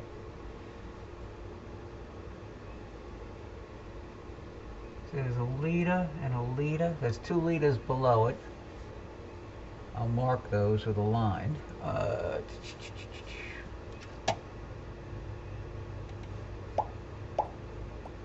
there's 1 leader here. Another leader here.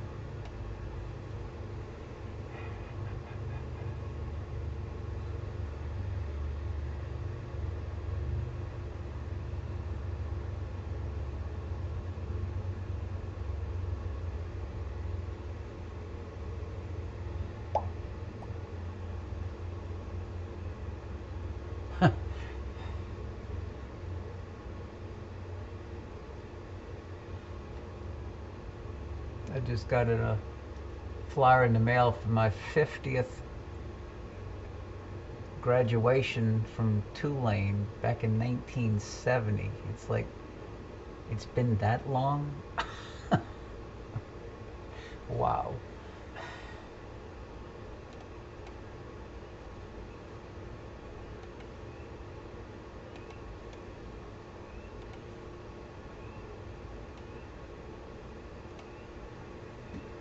Boy, that galaxy's looking good already. Time to start lowering the white point. And Jeff, when do I start the sharpness?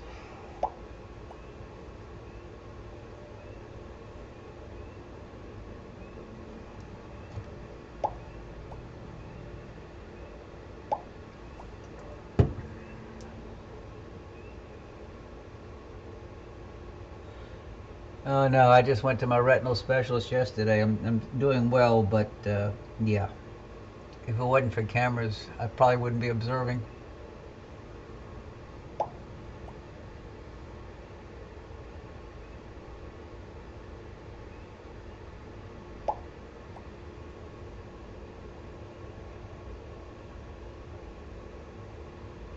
That galaxy's turning out nice. 3521.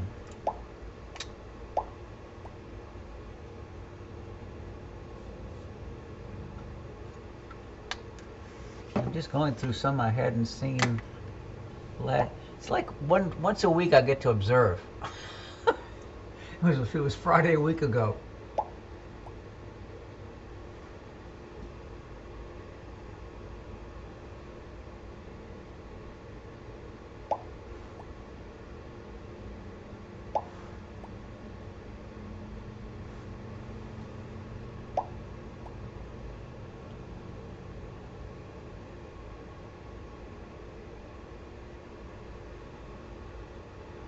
Let me zoom in a little bit on that galaxy while we're letting the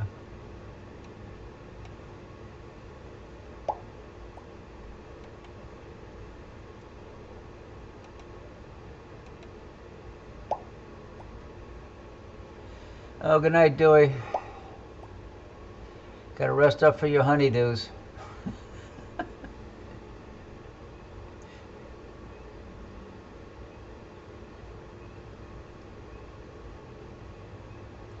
That's got some really nice structure in it.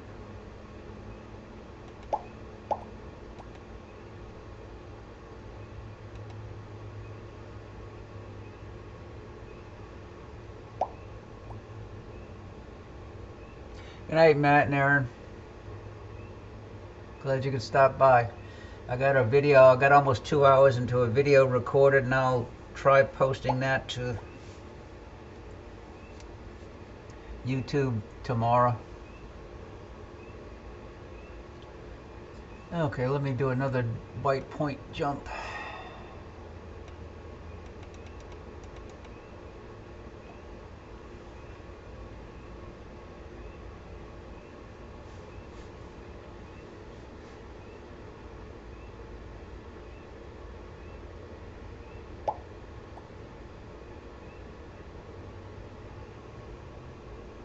Yeah, this is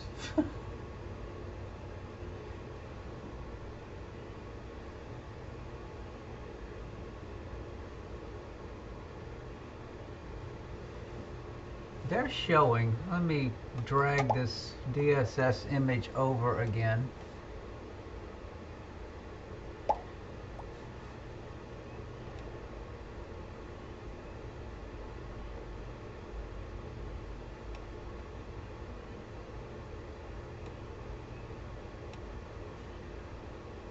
I'm going to try to draw on this thing.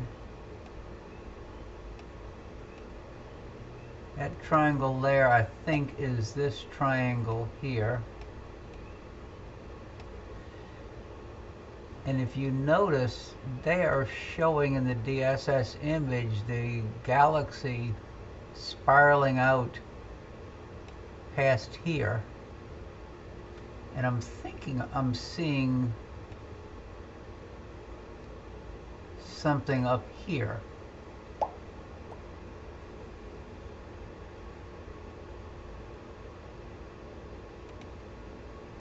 That's why I wanted to bring the DSS image over. That's what's nice, having the DSS image, you can do a comparison to see what else is in the field of view. Yes, it is going below as well. You're right. So one more white point drop, and then I'll grab a snapshot. Boy, the spiral arms around the 9 to 11 o'clock position are really nice.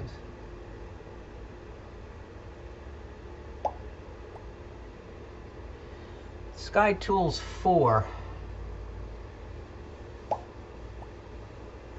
I'm a beta tester for Greg. He's got Sky Tools 4 imaging out. I'm beta testing Sky Tools 4 visual.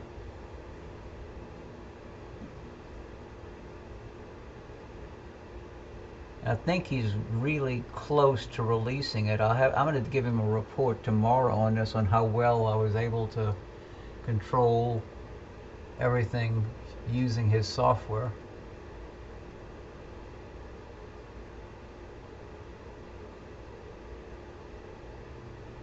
Maybe one more push down as low as again, maybe to about 120 or 125 maybe. Let's see what happens. Okay. Yeah, the extended halo of the galaxy is really standing out now, especially to the top.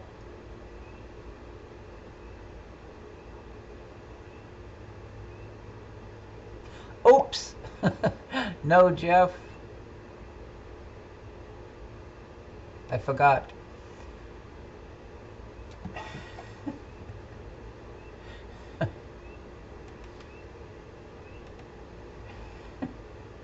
I just raised it to 50, but I'm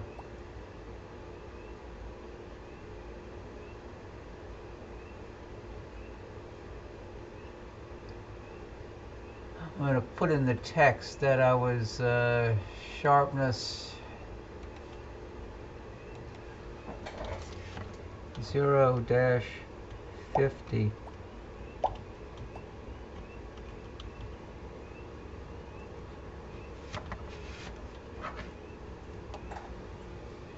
Yeah, I started with 0 sharpness and then I just applied.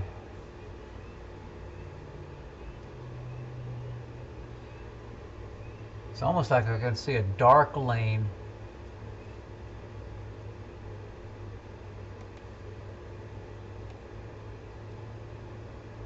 Running through here.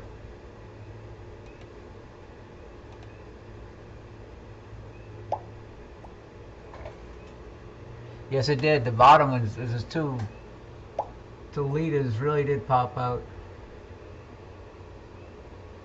How you doing, Omar? When are you going to get your new 16 running?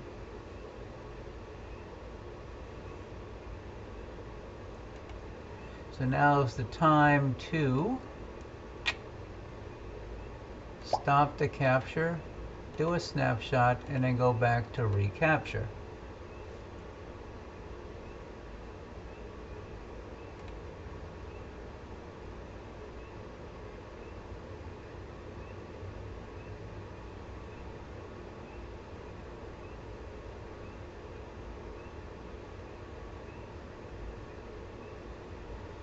So now let's see if I can tweak this process range.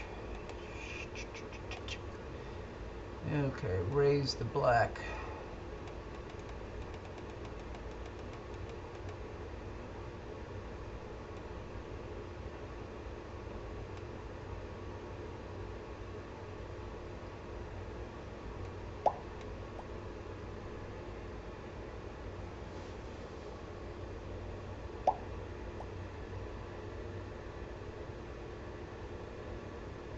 Oh, okay.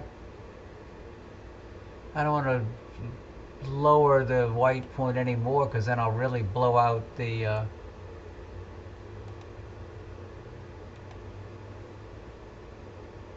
that's yeah, you can definitely see the dark lane below this, to the right, to the left of the main galaxy.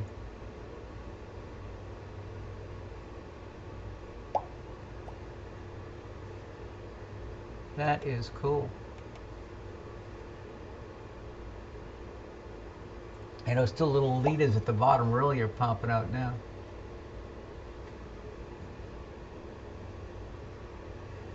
Well, back to live. And then let me erase the name of this galaxy. That's live. Let me stop the stack. I'm going to stop the sharpness for now.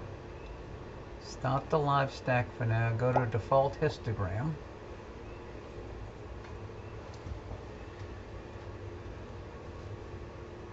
Okay, so that's the native. So let's go to the next target. How high up is this? Is how high? This is only 29 degrees up right now.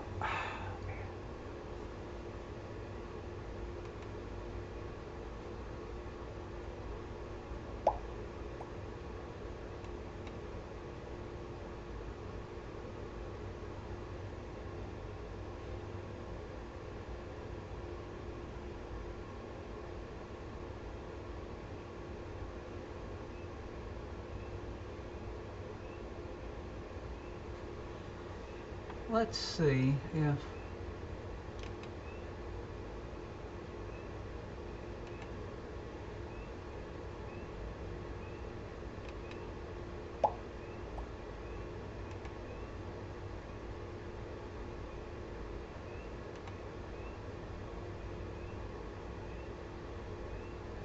Okay.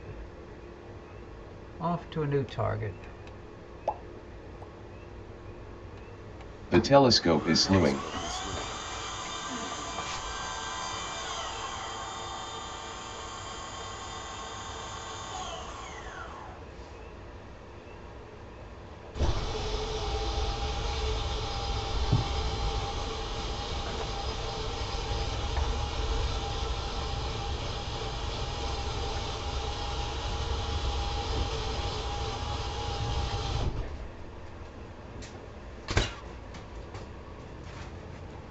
Okay. Off to the cocoon. Ugh. Turn the blue lights off. Yep, did.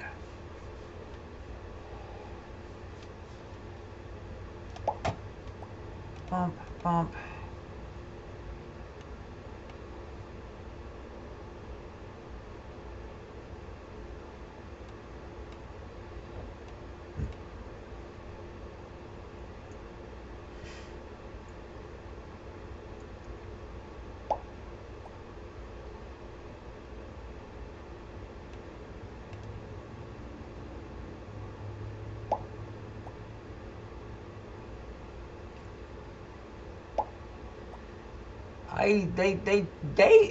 Greg changed voices for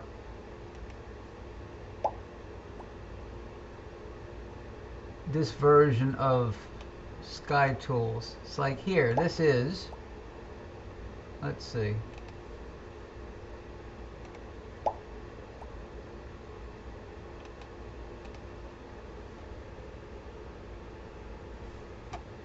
Uh-oh, Sky Tools crashed. Oh no!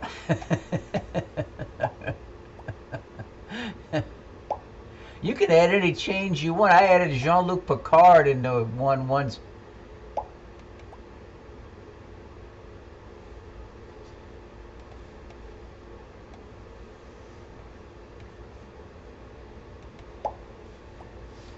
Come on.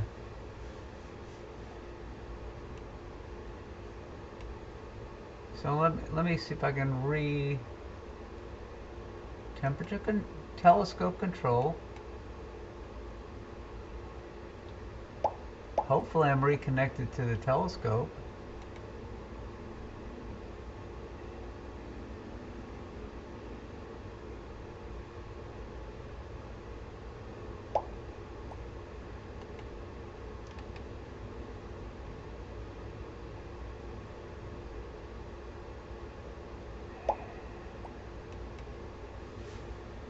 Come on, man.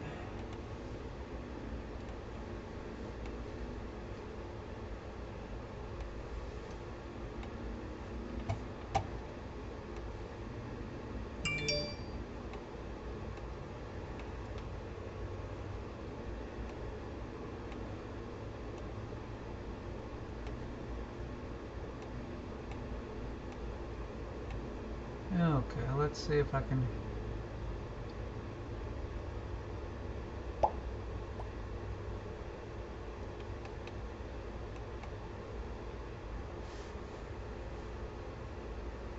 It crashed again. I gotta report that to Greg. Crashed when I went to the cocoon. Oh, let me write that down.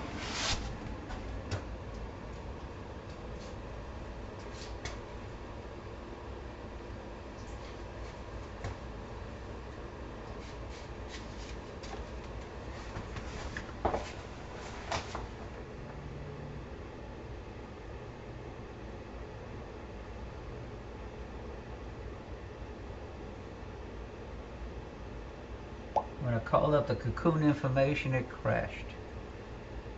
That was like 2 hours and 6 minutes into the show. It's too bad I jinxed it. I was mentioning how great everything was working.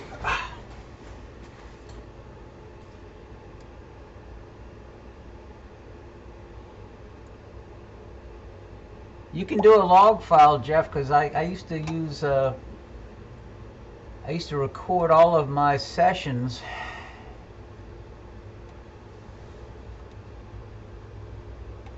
and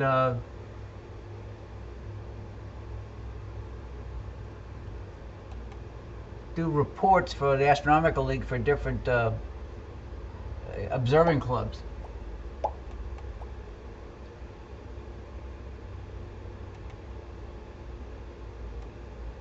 So this is the cocoon we're on now. So let's see.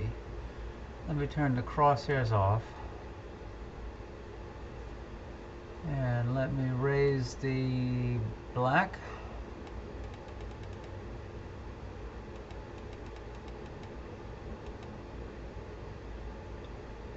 And let's start the stack.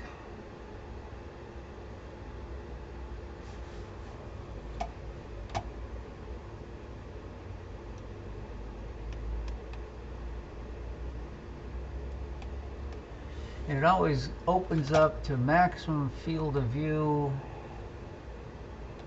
covers both monitors, and everything gets covered up. So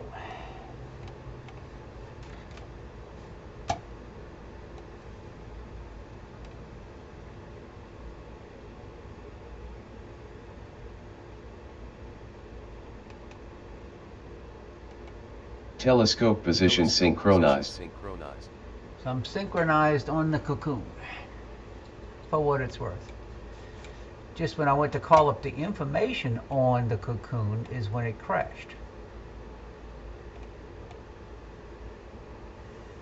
Let me do a white balance just to see. White balance.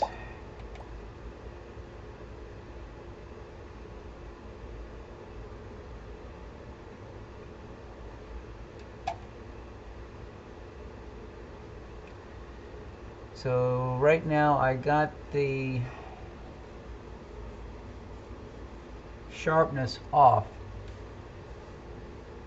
right now, Jeff, and I'm at 7 seconds.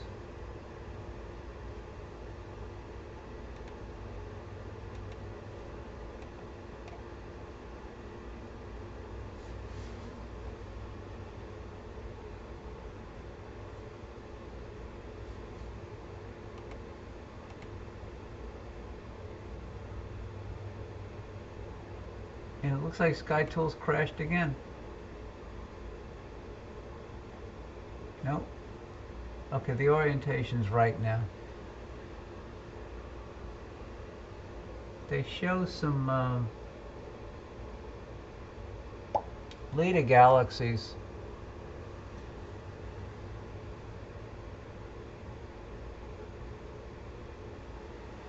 And I think I see one of them already. One.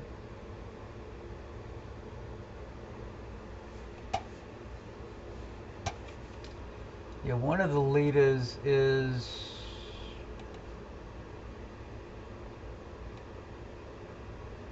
right there. And I think the other Leda is right here.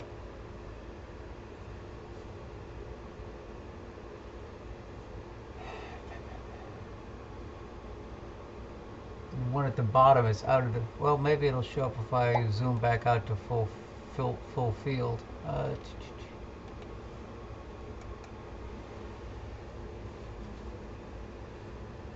Now I gotta erase those because they're no longer in the right spot.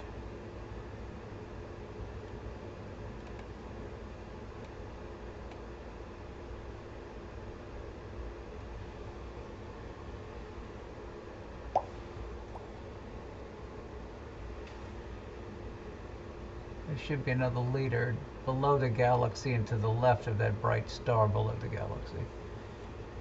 Okay, let's see, how many are in the stack? Oh, I can definitely drop the white point now.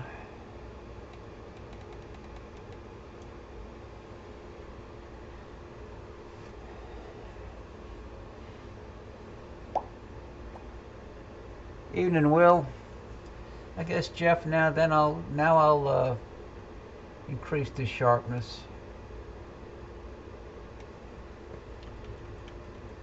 to 50. Okay, I'm at sharpness 50 now. Started off with sharpness off.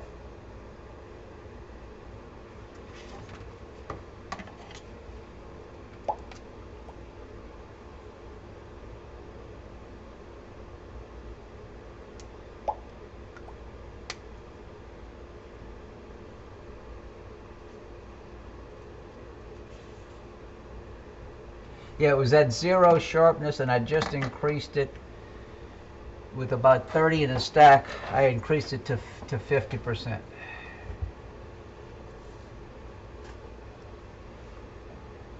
And those little leaders at the top are starting to stand out a little bit better. Yep.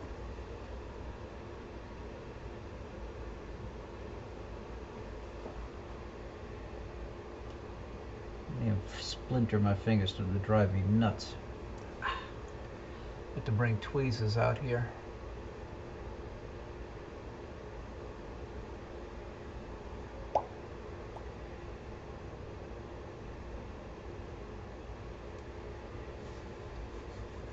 It's what it's all about, Jeff. Learning experience.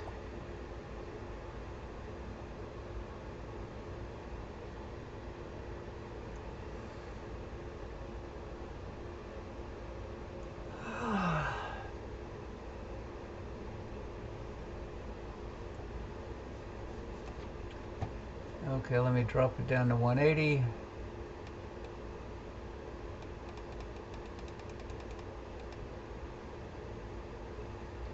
See how the wife is doing.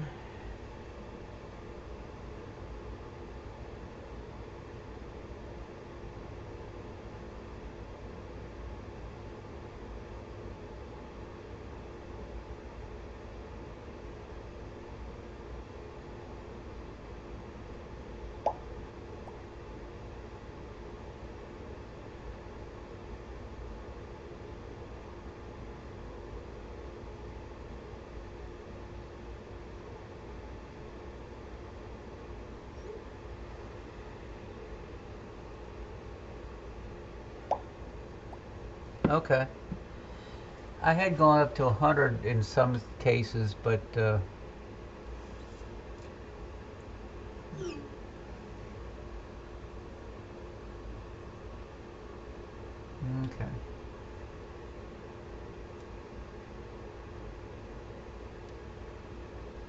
Yeah, there's nice structure in the galaxy.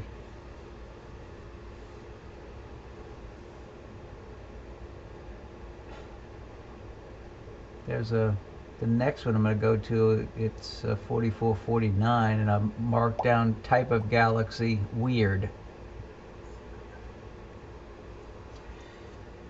It has a weird structure. I was looking at a DSS image. It's like I don't know how to describe what this galaxy looked like, but it wasn't your typical galaxy. It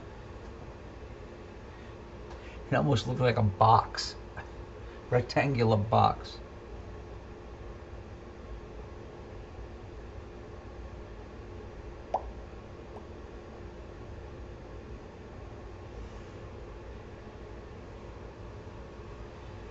Yeah, we'll go to that one after the cocoon.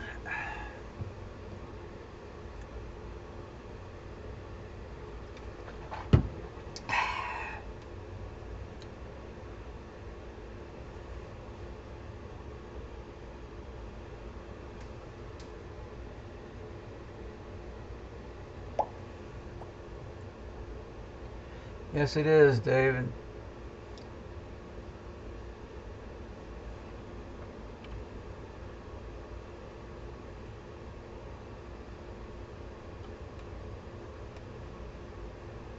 You can definitely see the leaders.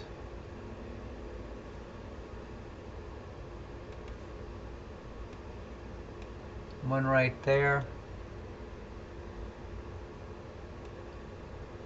Another one right there.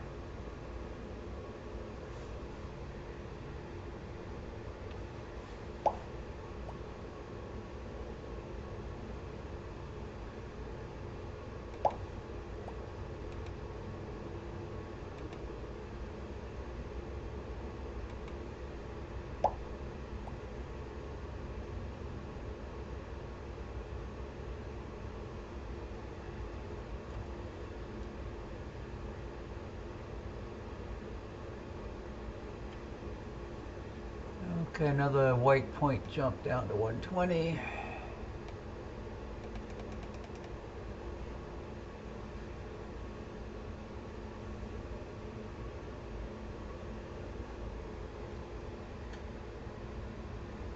I think that'll be as much as I'll push down with the white point before I grab a capture.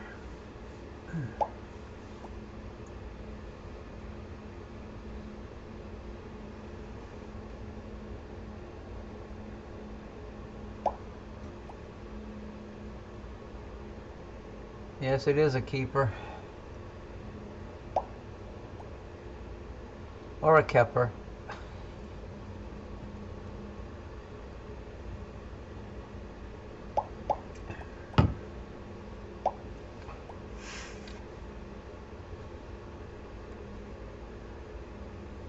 So let's go to, I'll go to 75 in the output. I'm at 73 now. When I go to 75, I'll grab a snap. There's 74.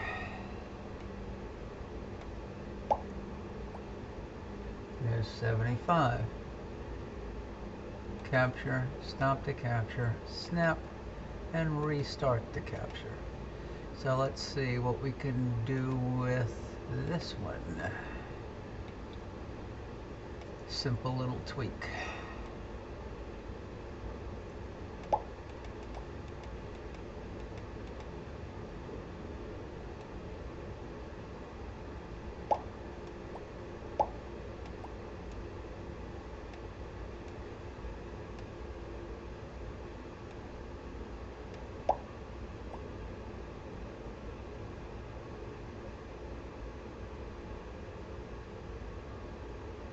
Yes, it was.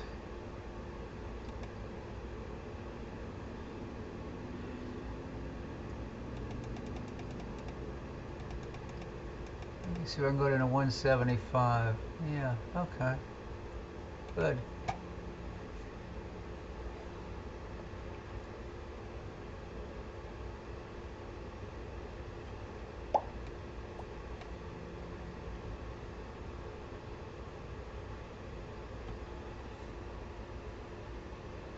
That's really a messed up galaxy. It has got some strange structure to it. I think I have the contrast at, no, not white balance. Contrast is at 10.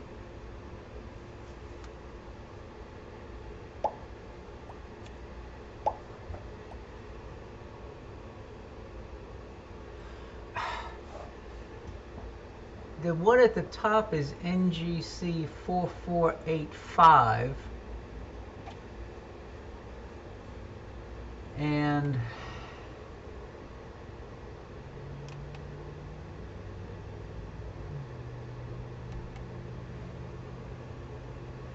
oh, did I crash it again? Ah, I went to pull up the darn information and it crashed again. Okay. Yeah, there's two different NGC objects. I think it's there's two galaxy interactions, and that's what's causing the distortion. Yeah, that definitely Greg has to do something about. Connect to telescope, so I'm connected, and then let's go to my chart selection, and I'm going back to Cocoon and going back to an interactive atlas, which is now going to fill the screen. And let me get it out of the way. Okay.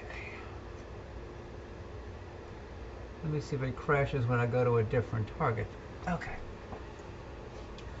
So for now, I am going to stop the stacking, default histogram, reduce the sharpness to 0,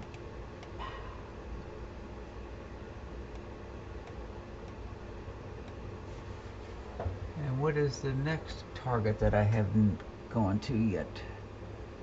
The Weird Galaxy 4449. Let's see.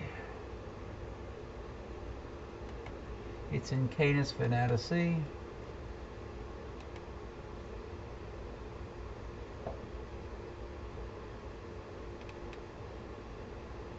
Get a DSS image at cursor. Get the image.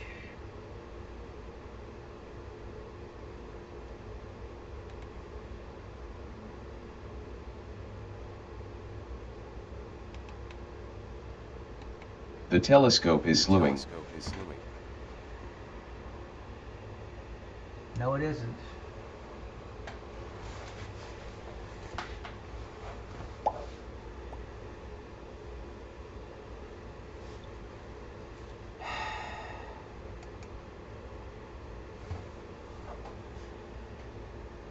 I thought I was connected to the telescope. Obviously, I am not connected to the telescope.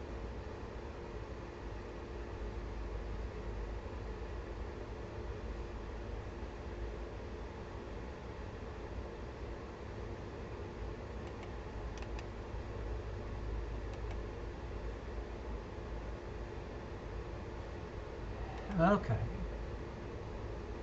Real-time imaging, telescope control. It says it's connected to the telescope.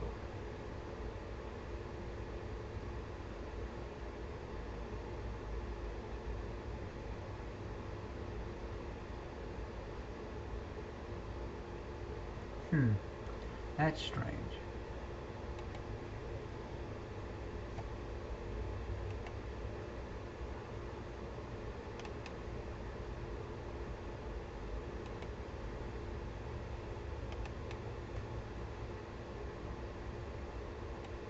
The telescope is slewing.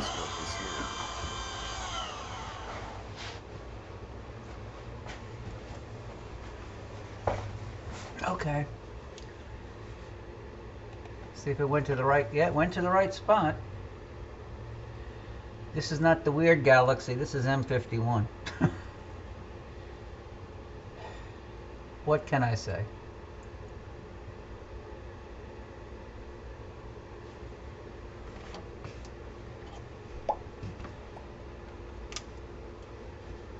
So that's off my list. 7 seconds. Altitude 24 degrees, azimuth 48 degrees. This is a 7-second exposure.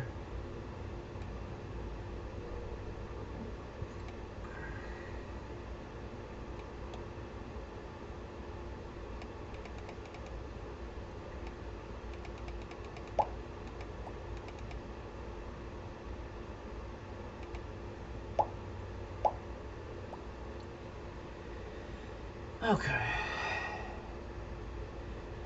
I got the sharpness 0 for now. Let's go with live stacking. Okay, started the stack.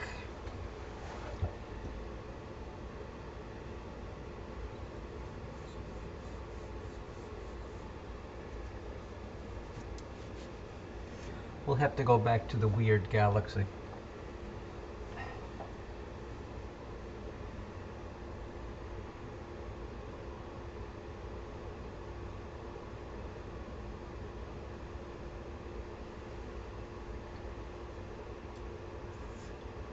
I don't know if this is the first time I've done this target with this scope or not.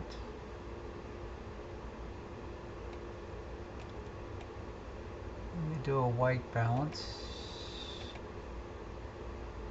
1843.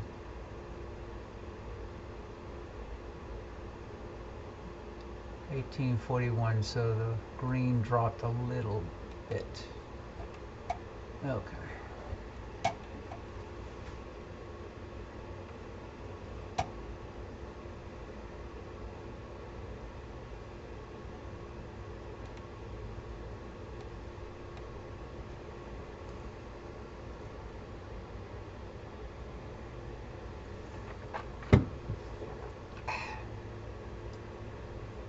Not bad for 7 seconds.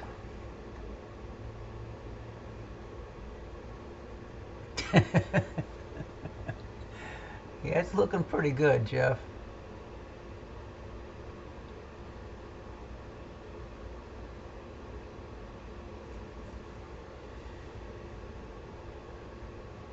Yeah, it works nice. Rich accretion focal reducer really works well in this. Gives you a nice flat field at f6.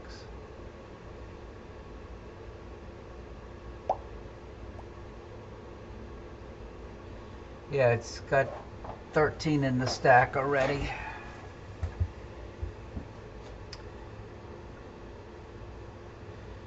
Got the companion galaxy's core is nicely golden. I wonder if I should try and push the blue up a little bit.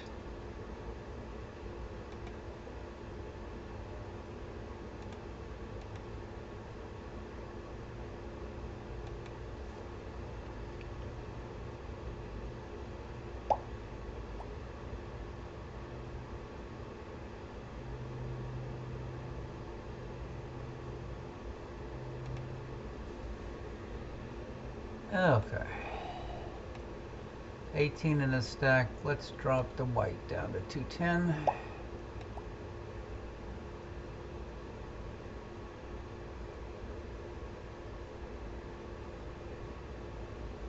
And then I'm going to increase the sharpness to 50.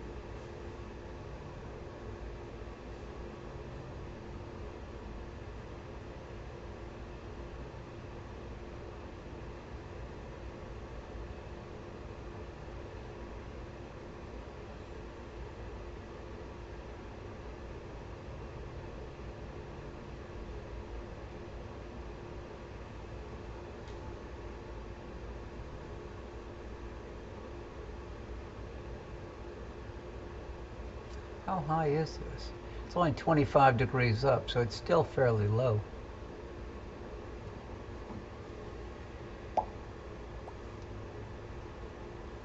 Yep. I started calling it on-the-fly imaging. You don't need 10 hours of data. You can do it with a few minutes. I'll get this to 30 in the stack. One more and then I'll drop the white point again.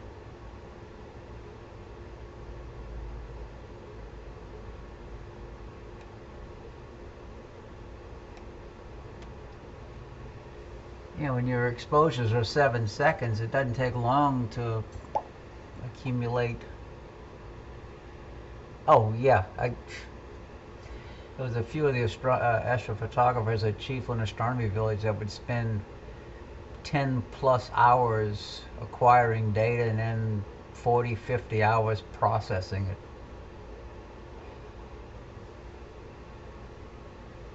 Images were gorgeous, but man, that's a full-time job.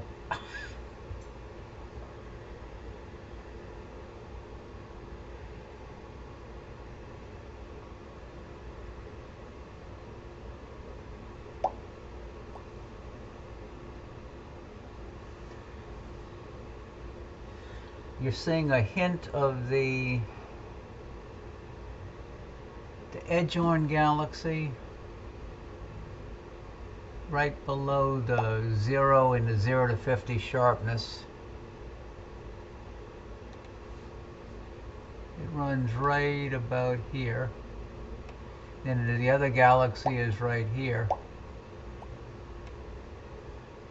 Companions.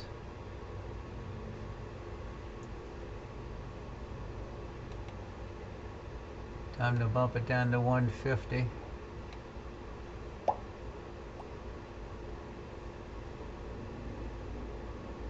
For some reason, Sky Tools does not have...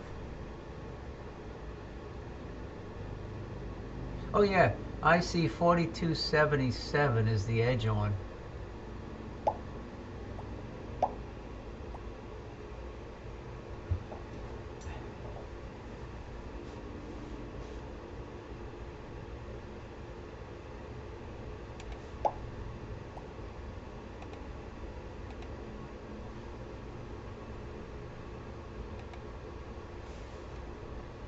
I see 4277. Let me see if I can put the label up. I want to see if it crashes when I call up the information box. I see. Yeah, this was not labeled in SkyTools 3, the edge on. I see 4278.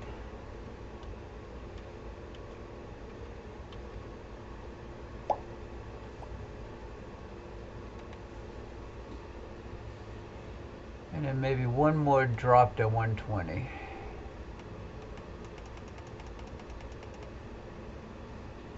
And let it go to about 56, 57.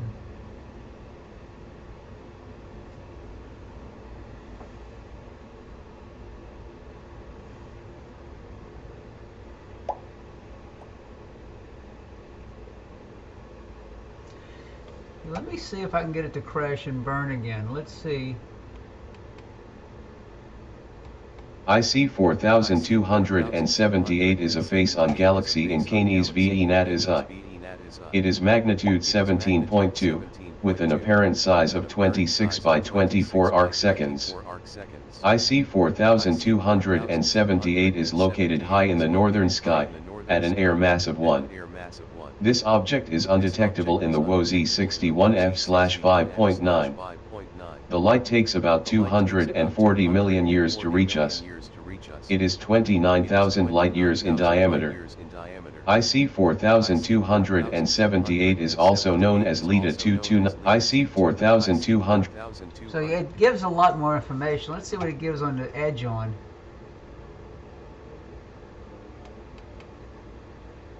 IC 4277 is an edge on galaxy in Canis VE Nat is I.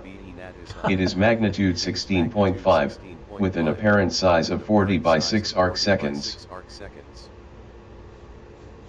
It really killed that constellation name. So let's stop the capture, do a snap, and restart the capture.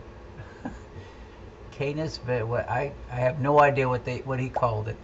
Let's do a process range and see what we can pull out by raising the black.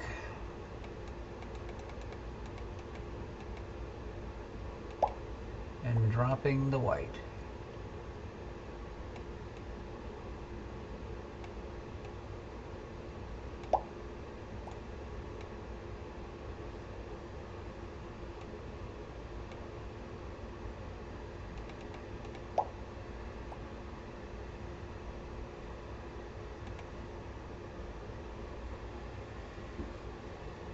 That was pretty darn nice.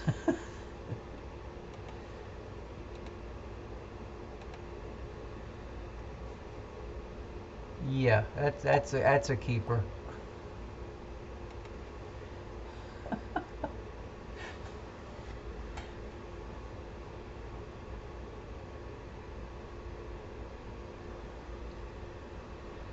To run that through Topaz Denoise AI, see what it does with it. Very nice. So let's go back to turn off sharpness, stop the alignment, default histogram, and go back to the live view. There's the live view.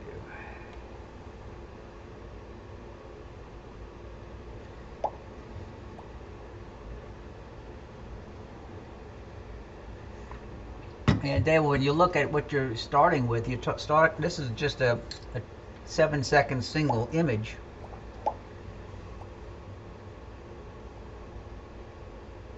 Good night, Jeff. Thanks for everything you've done.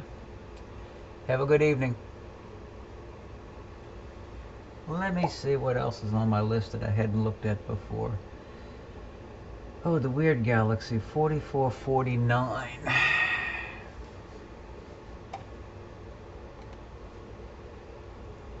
NGC 4449.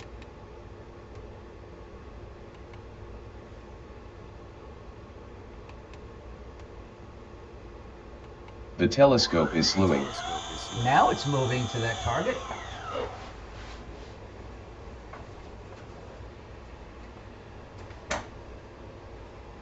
I had the blue light on the whole time. I didn't realize that. Son of a gun. Well, now you can see why I called it the weird looking galaxy.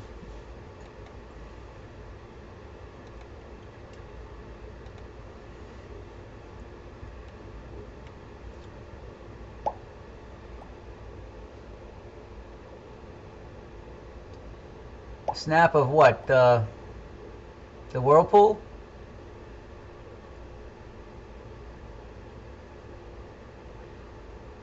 What I've been doing, Will, is I have the software set up to grab an image every 30 seconds and stick it in a folder. See, if you look at the bottom, left corner, it says auto capture 7 out of 1500. So I've been auto capturing images every 30 seconds and sticking it into a folder on my desktop. So yes, I have been capturing images. This is NGC 4449.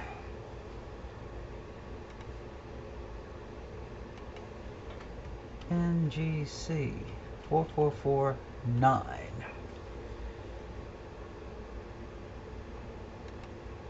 And what does SkyTools say about 4449? NGC 4449 is an intermediate irregular galaxy in Canis VE Natizi. It is magnitude 9.5, with an apparent size of 4.7 by 2.8 arc-minutes. This galaxy is 13 megalight-years away. It is 17,000 light-years in diameter.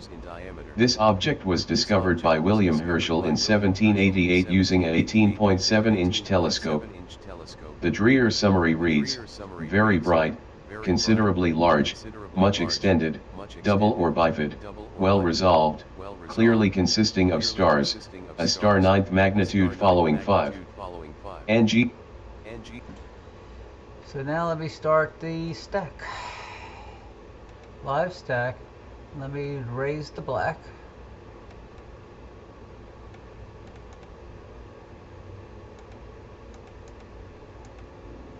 Okay.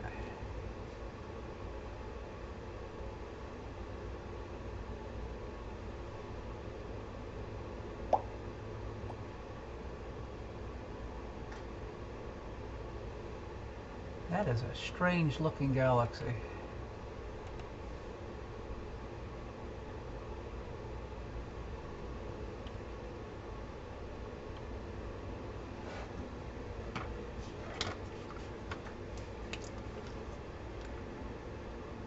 Four, 449.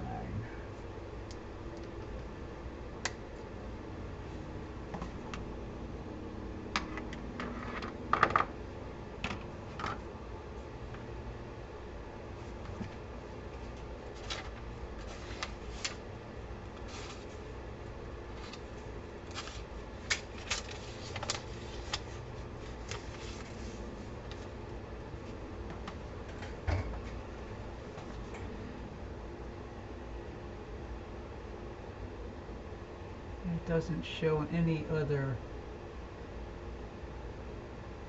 galaxies close to it that I could pick up.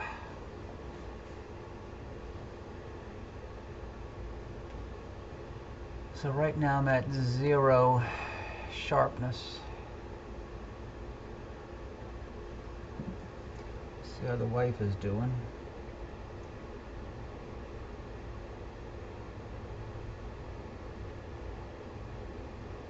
Yeah, it's still going up.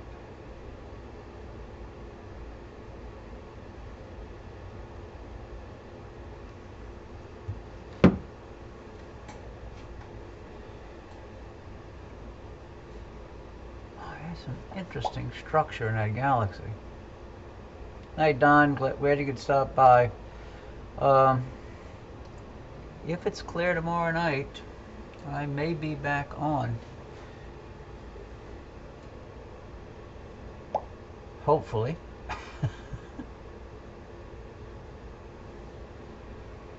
So I got 16 in the stack. Let me lower the whites.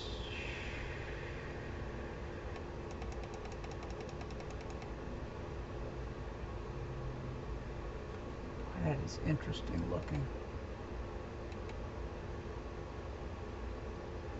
It's got a pinpoint bright chord and really distorted.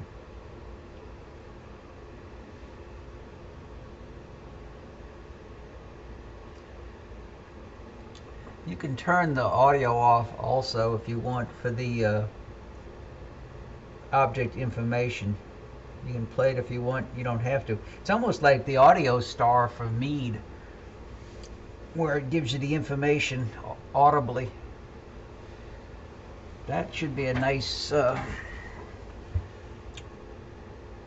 feature at the Grand Canyon this summer.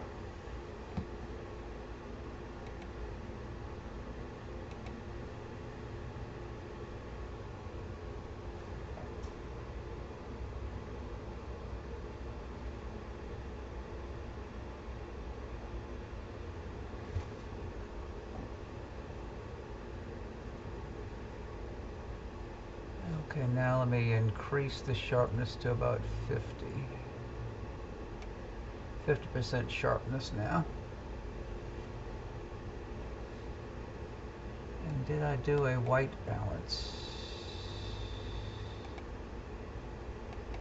So that was at minus 18, minus 41. Let's see where it goes to.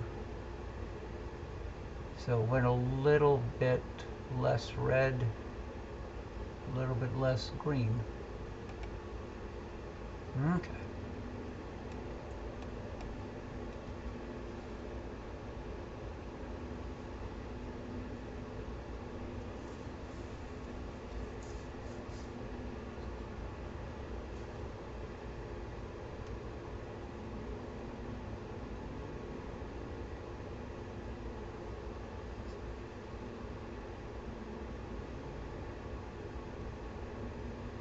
Let's see, is it time to lower the white again? Yep.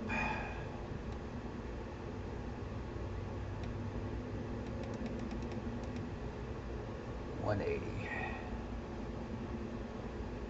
I'll be able to go down to at least 120, maybe a little bit lower.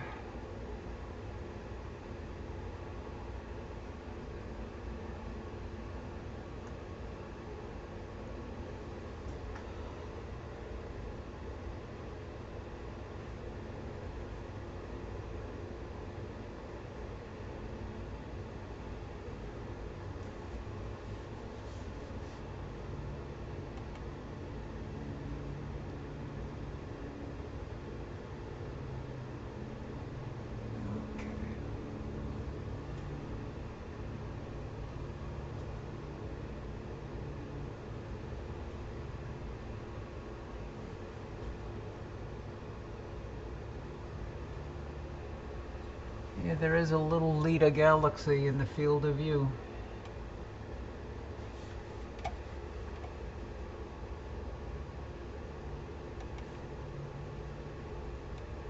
That little dot right there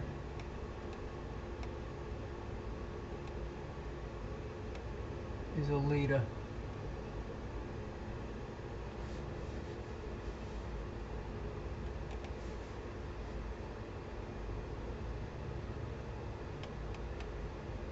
Leda 347-8229 is an intermediate galaxy in Canes VE Natas I. It is magnitude 18.6, with an apparent size of 16 by 7 arcseconds. The light takes about 1.5 billion years to reach us. It is 110,000 light years in diameter. That little dot, 1.5 billion years. Incredible.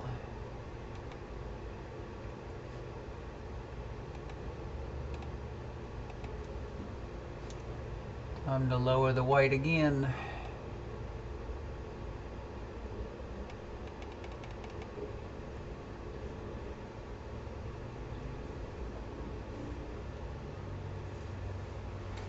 This is an interesting looking galaxy. Wow.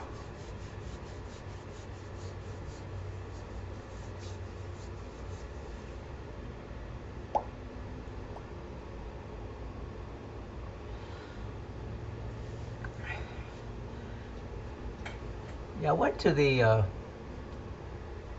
RASC finest deep sky objects and started going through them, and then looking at deep DSS images of them, and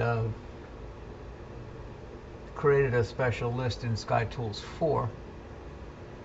I may pull up my ARP handbook and go through a list of ARPs and pick a bunch of ARPs to look at.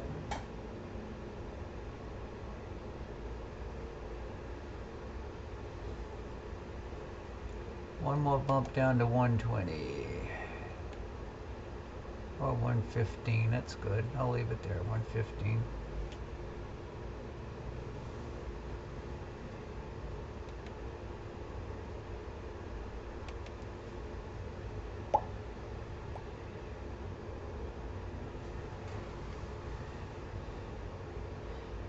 We've been lucky that it's like once a week we get a clear sky. It's like 3 Fridays in a row I've been able to observe. Of course, in between it's garbage.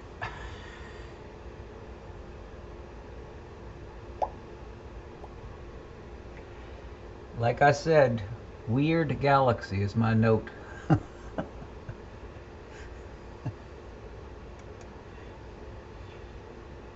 It's definitely not like the other ones we've been looking at.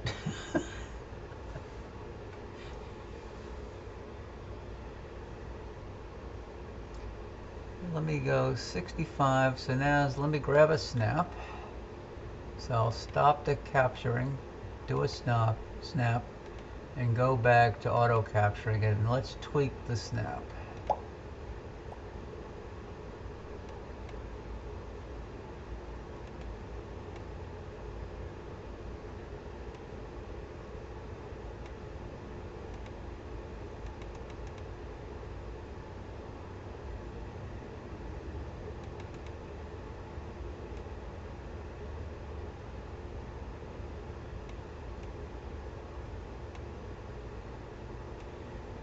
I mean, you can really go nuts and you blow out the core.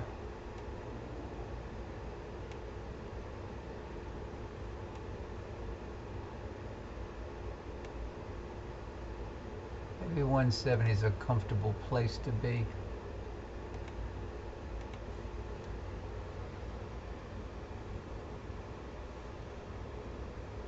Definitely strange looking galaxy. Back to fit to window. Turn off the sharpness, turn off the stacking, default histogram. What else have I not looked at? NGC 4111 was a target from the list the other night that I didn't go to. 4111. It's also in Canis Venatici.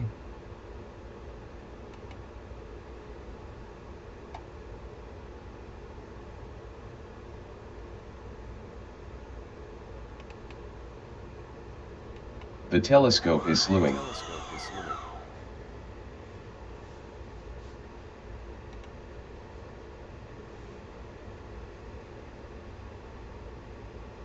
Well, it found it. I didn't do this one the other night. I guess I didn't do it. I didn't mark that I had done it. NGC 4111.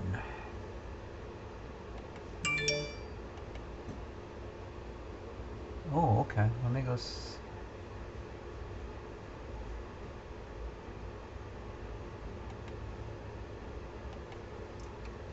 NGC 4111.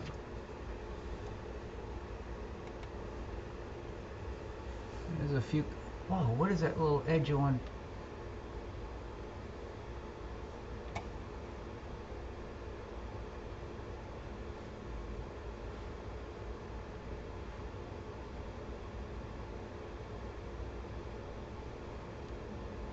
There's a bunch of galaxies in the field of view there.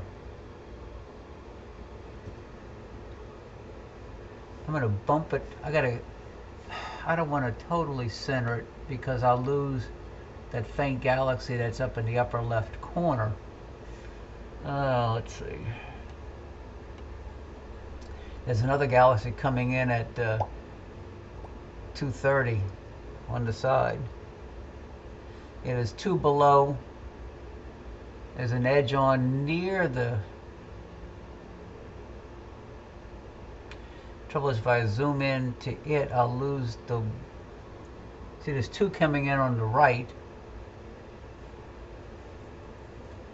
Maybe I can move it a little bit more to the left and not get this galaxy full center, because I don't want to lose the galaxy.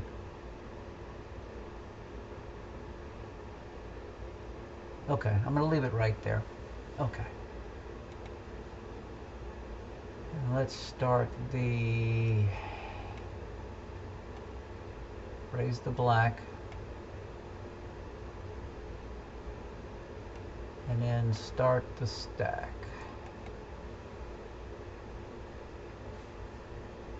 So as far as galaxies,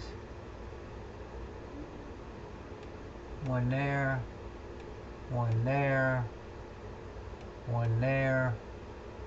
There's a long one here.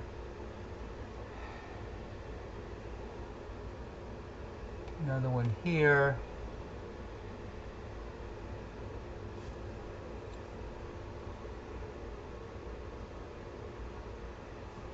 Another one here.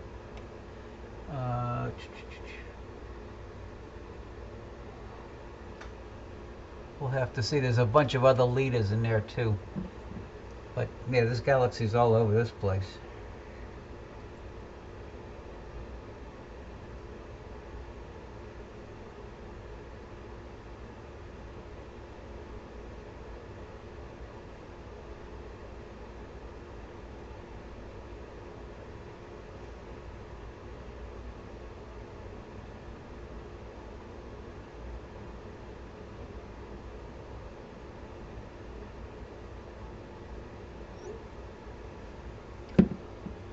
Okay, so let me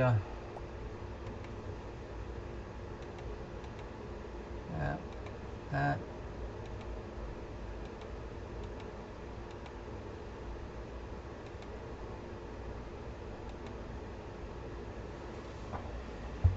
So let the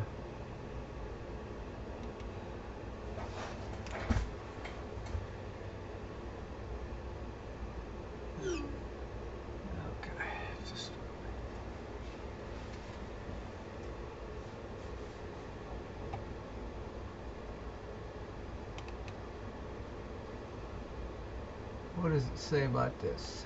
HJ2596C is a multiple star in Canis VE Natas I. Nope, I don't want the multiple star, I want the galaxy.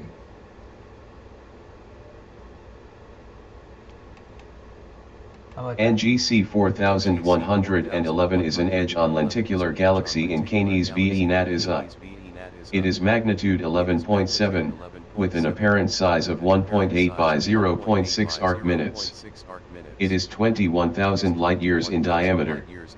This object was discovered by William Herschel in 1788 using an 18.7-inch telescope. The Dreher summary reads, very bright, pretty small, much extended 151 degree.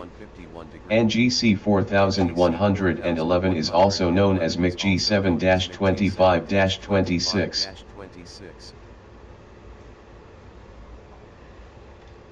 McG, MCG.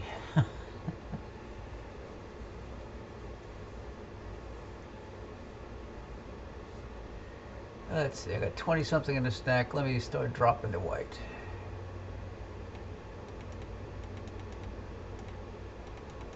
I'll start at 200. Yeah, okay.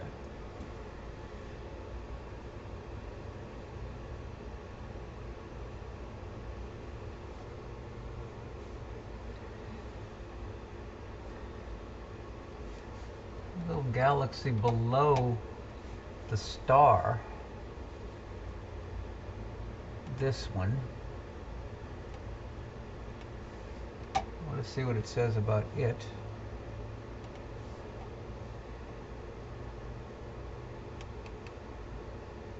NGC 4109 is an intermediate spiral galaxy in Canes VE Natas I. It is magnitude 15.0, with an apparent size of 43 by 32 arcseconds. The light takes about 330 million years to reach us. It is 67,000 light-years in diameter. Wow. It was 0.3 giga-years.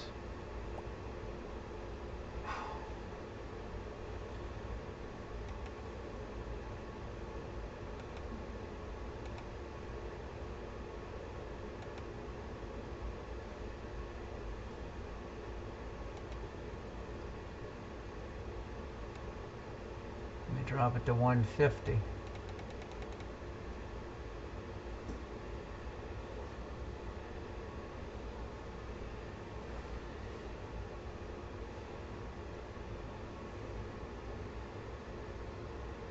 Well, we got some MCGs like this one right here. A little faint smudge. What does it say about it? It's MCG.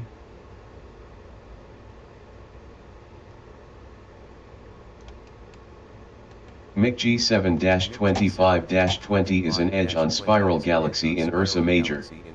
It is magnitude 14.2, with an apparent size of 3 by 0.7 arc-minutes.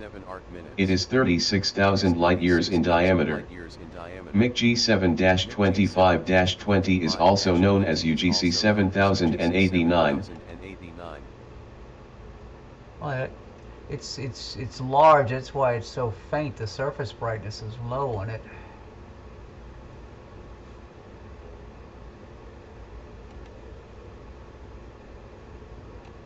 Let me drop down to about 100.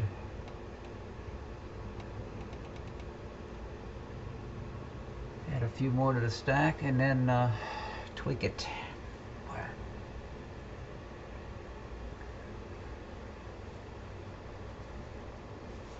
I hate wearing sock hats. It makes your head itch. One on the bottom right or bottom left? Yeah, that's MCG. MIC G7-25-22 is an edge-on spiral galaxy in Ursa Major. It is magnitude 15.2, with an apparent size of 1.2 by 0.5 arc-minutes. It is 15,000 light-years in diameter. MIC G7-25-22 is also known as UGC 7094, and Z215-25.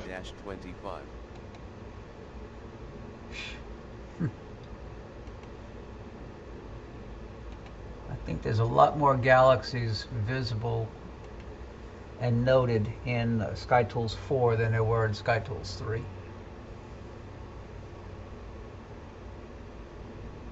Let me stop this and stop the capture, do a snap, and resume the capture while I tweak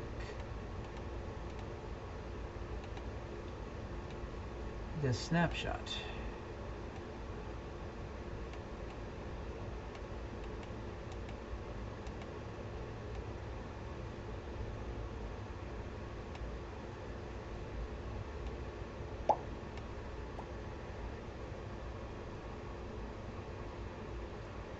I did download the extended Stellar database down to magnitude 20 stars.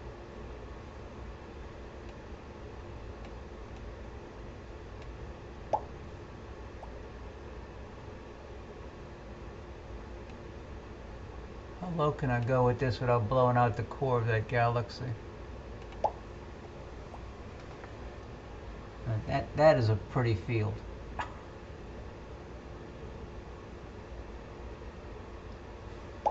Yeah, Sky Tools goes down to magnitude 20.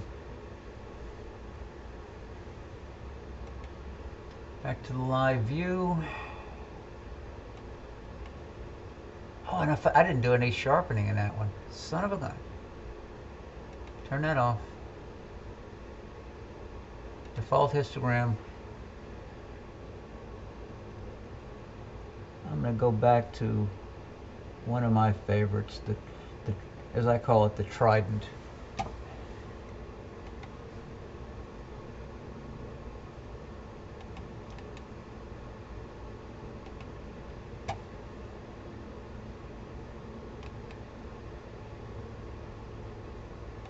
The telescope is slewing.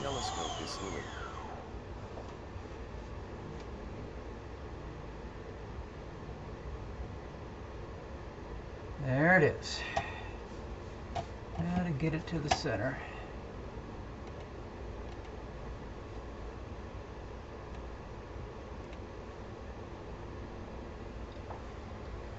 This one really came out nice with the topaz denoise.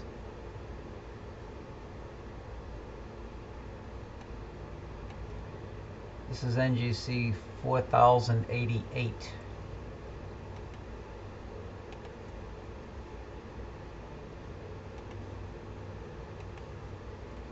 NGC 4088.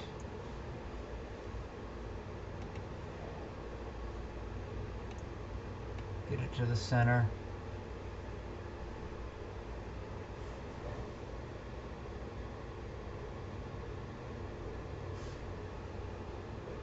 Well, if I get it to the center, I'll lose the companion that had some nice structure to it. I may... Yes, I did. Let me see if I can move this up near the top, because if I get it to the top, I think I'll get the companion. There it is. Yep, below it. Yeah, those are two interacting. 4085 at the bottom and 4088 at the top. Yep. That's them. Okay.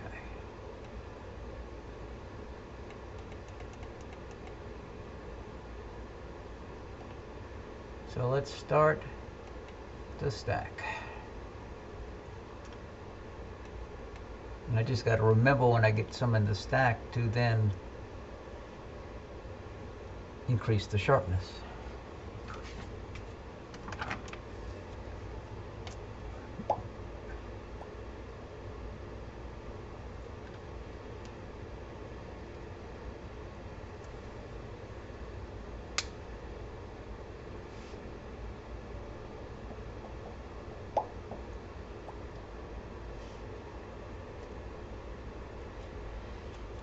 I haven't run an image through astrometry.net to see what the field of view is. I'll have to do that tomorrow because it is a fairly good field of view. Let me see if I'm in the shutter fully.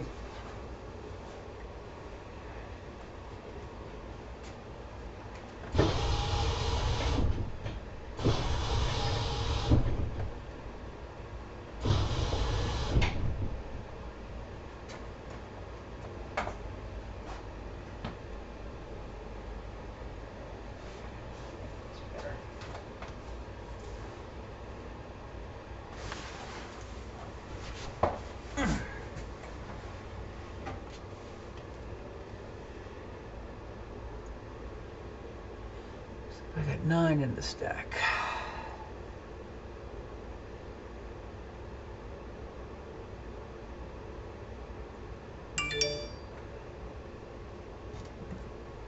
Okay, honey, are you taking care of yourself?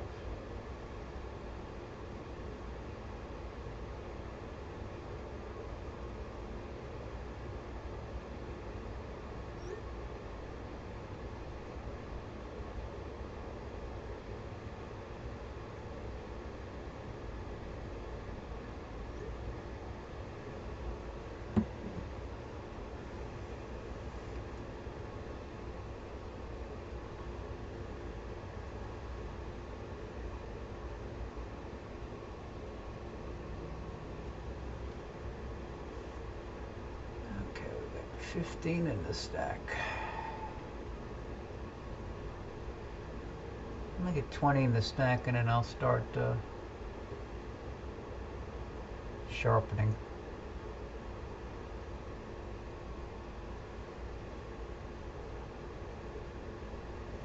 Like 3 hours and 8 minutes into the video.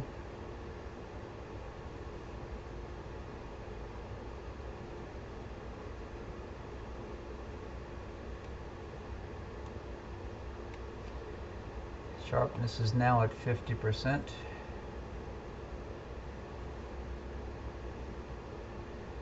I'm going to lower the white point. Okay.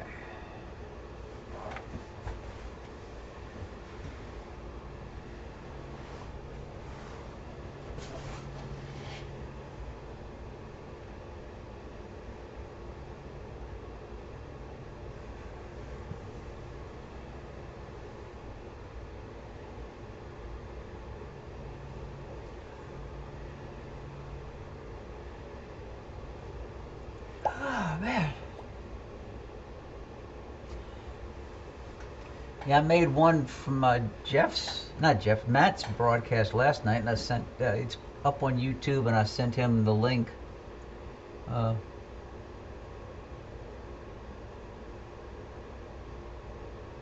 It really helps people to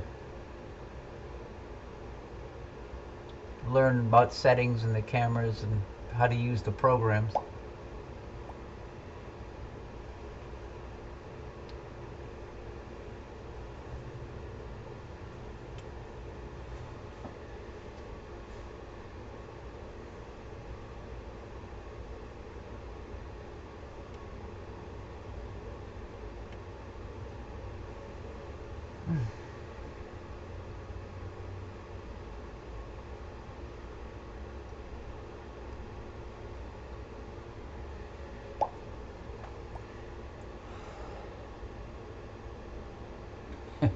Yep.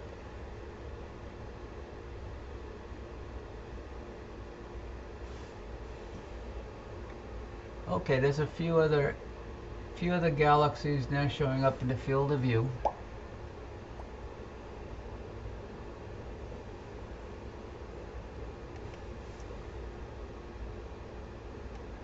Right there. Right there. Top one is an MCG, the bottom one is a Leda. And there's another Leda here.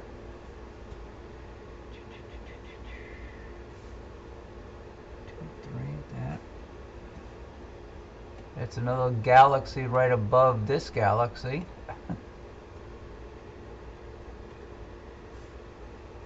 Those two stars. Two stars, a star there. I think that's another galaxy there.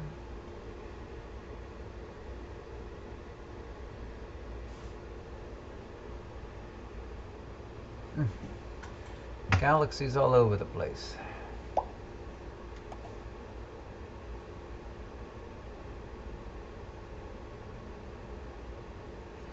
I'll show you when I grab an image, but it's up here. It's the option button. Oh no, process. Oh, I can't do it while I'm capturing. I'll show you.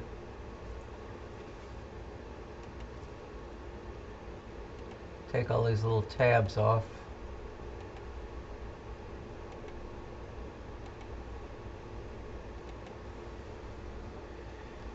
Yeah, the top galaxy is now starting to show some structure.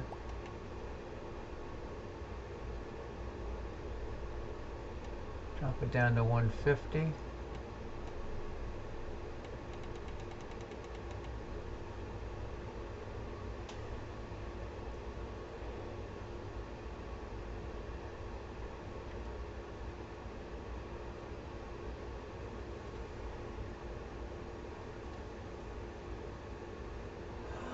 Man, it may be time for me to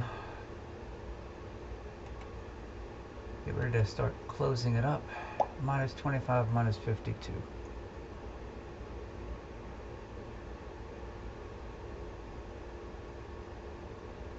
Yeah, so the white balance didn't change much with the... Okay.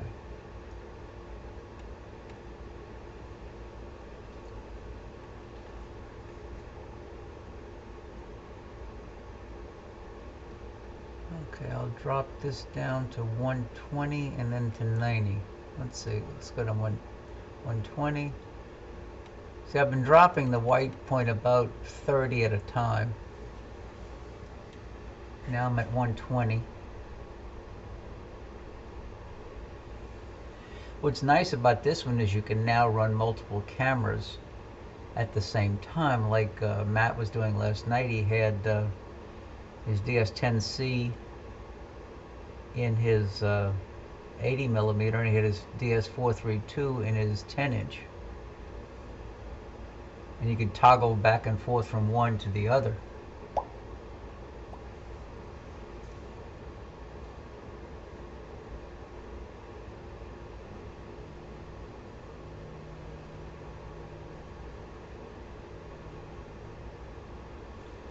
One last bump down to 90. Oh. And let it build to about 68. And then I'll show you what I do, how to tweak it.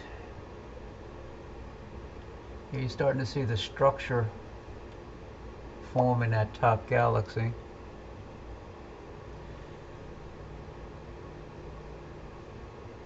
Yeah, all the other galaxies in the field are starting to pop out now.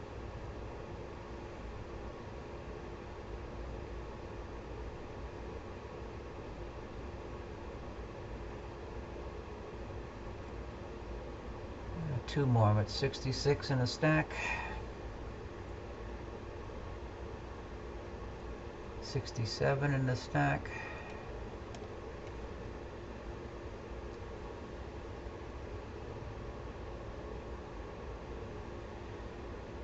So what I do is I stop the auto capturing, and then I grab a snapshot.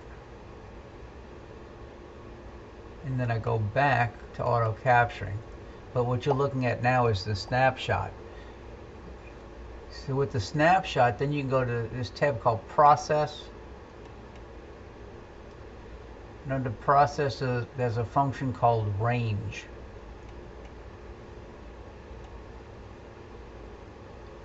Rusty Carney's the one that showed this to me.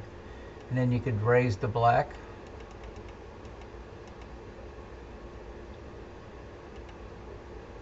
And then just lower the white to wherever you like it.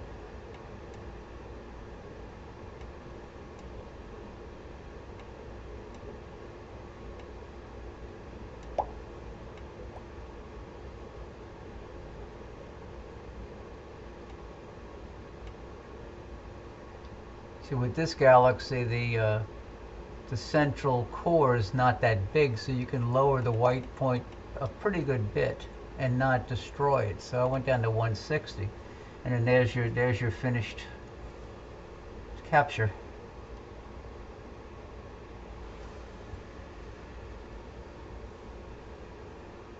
Not bad at all. Well, everybody, I'm going to call it quits because I got up early this morning. Glad you could stop by, and hopefully it'll be clear tomorrow. If so, I'll try to be on again. Glad you could stop by, and see y'all next time. Good night for now.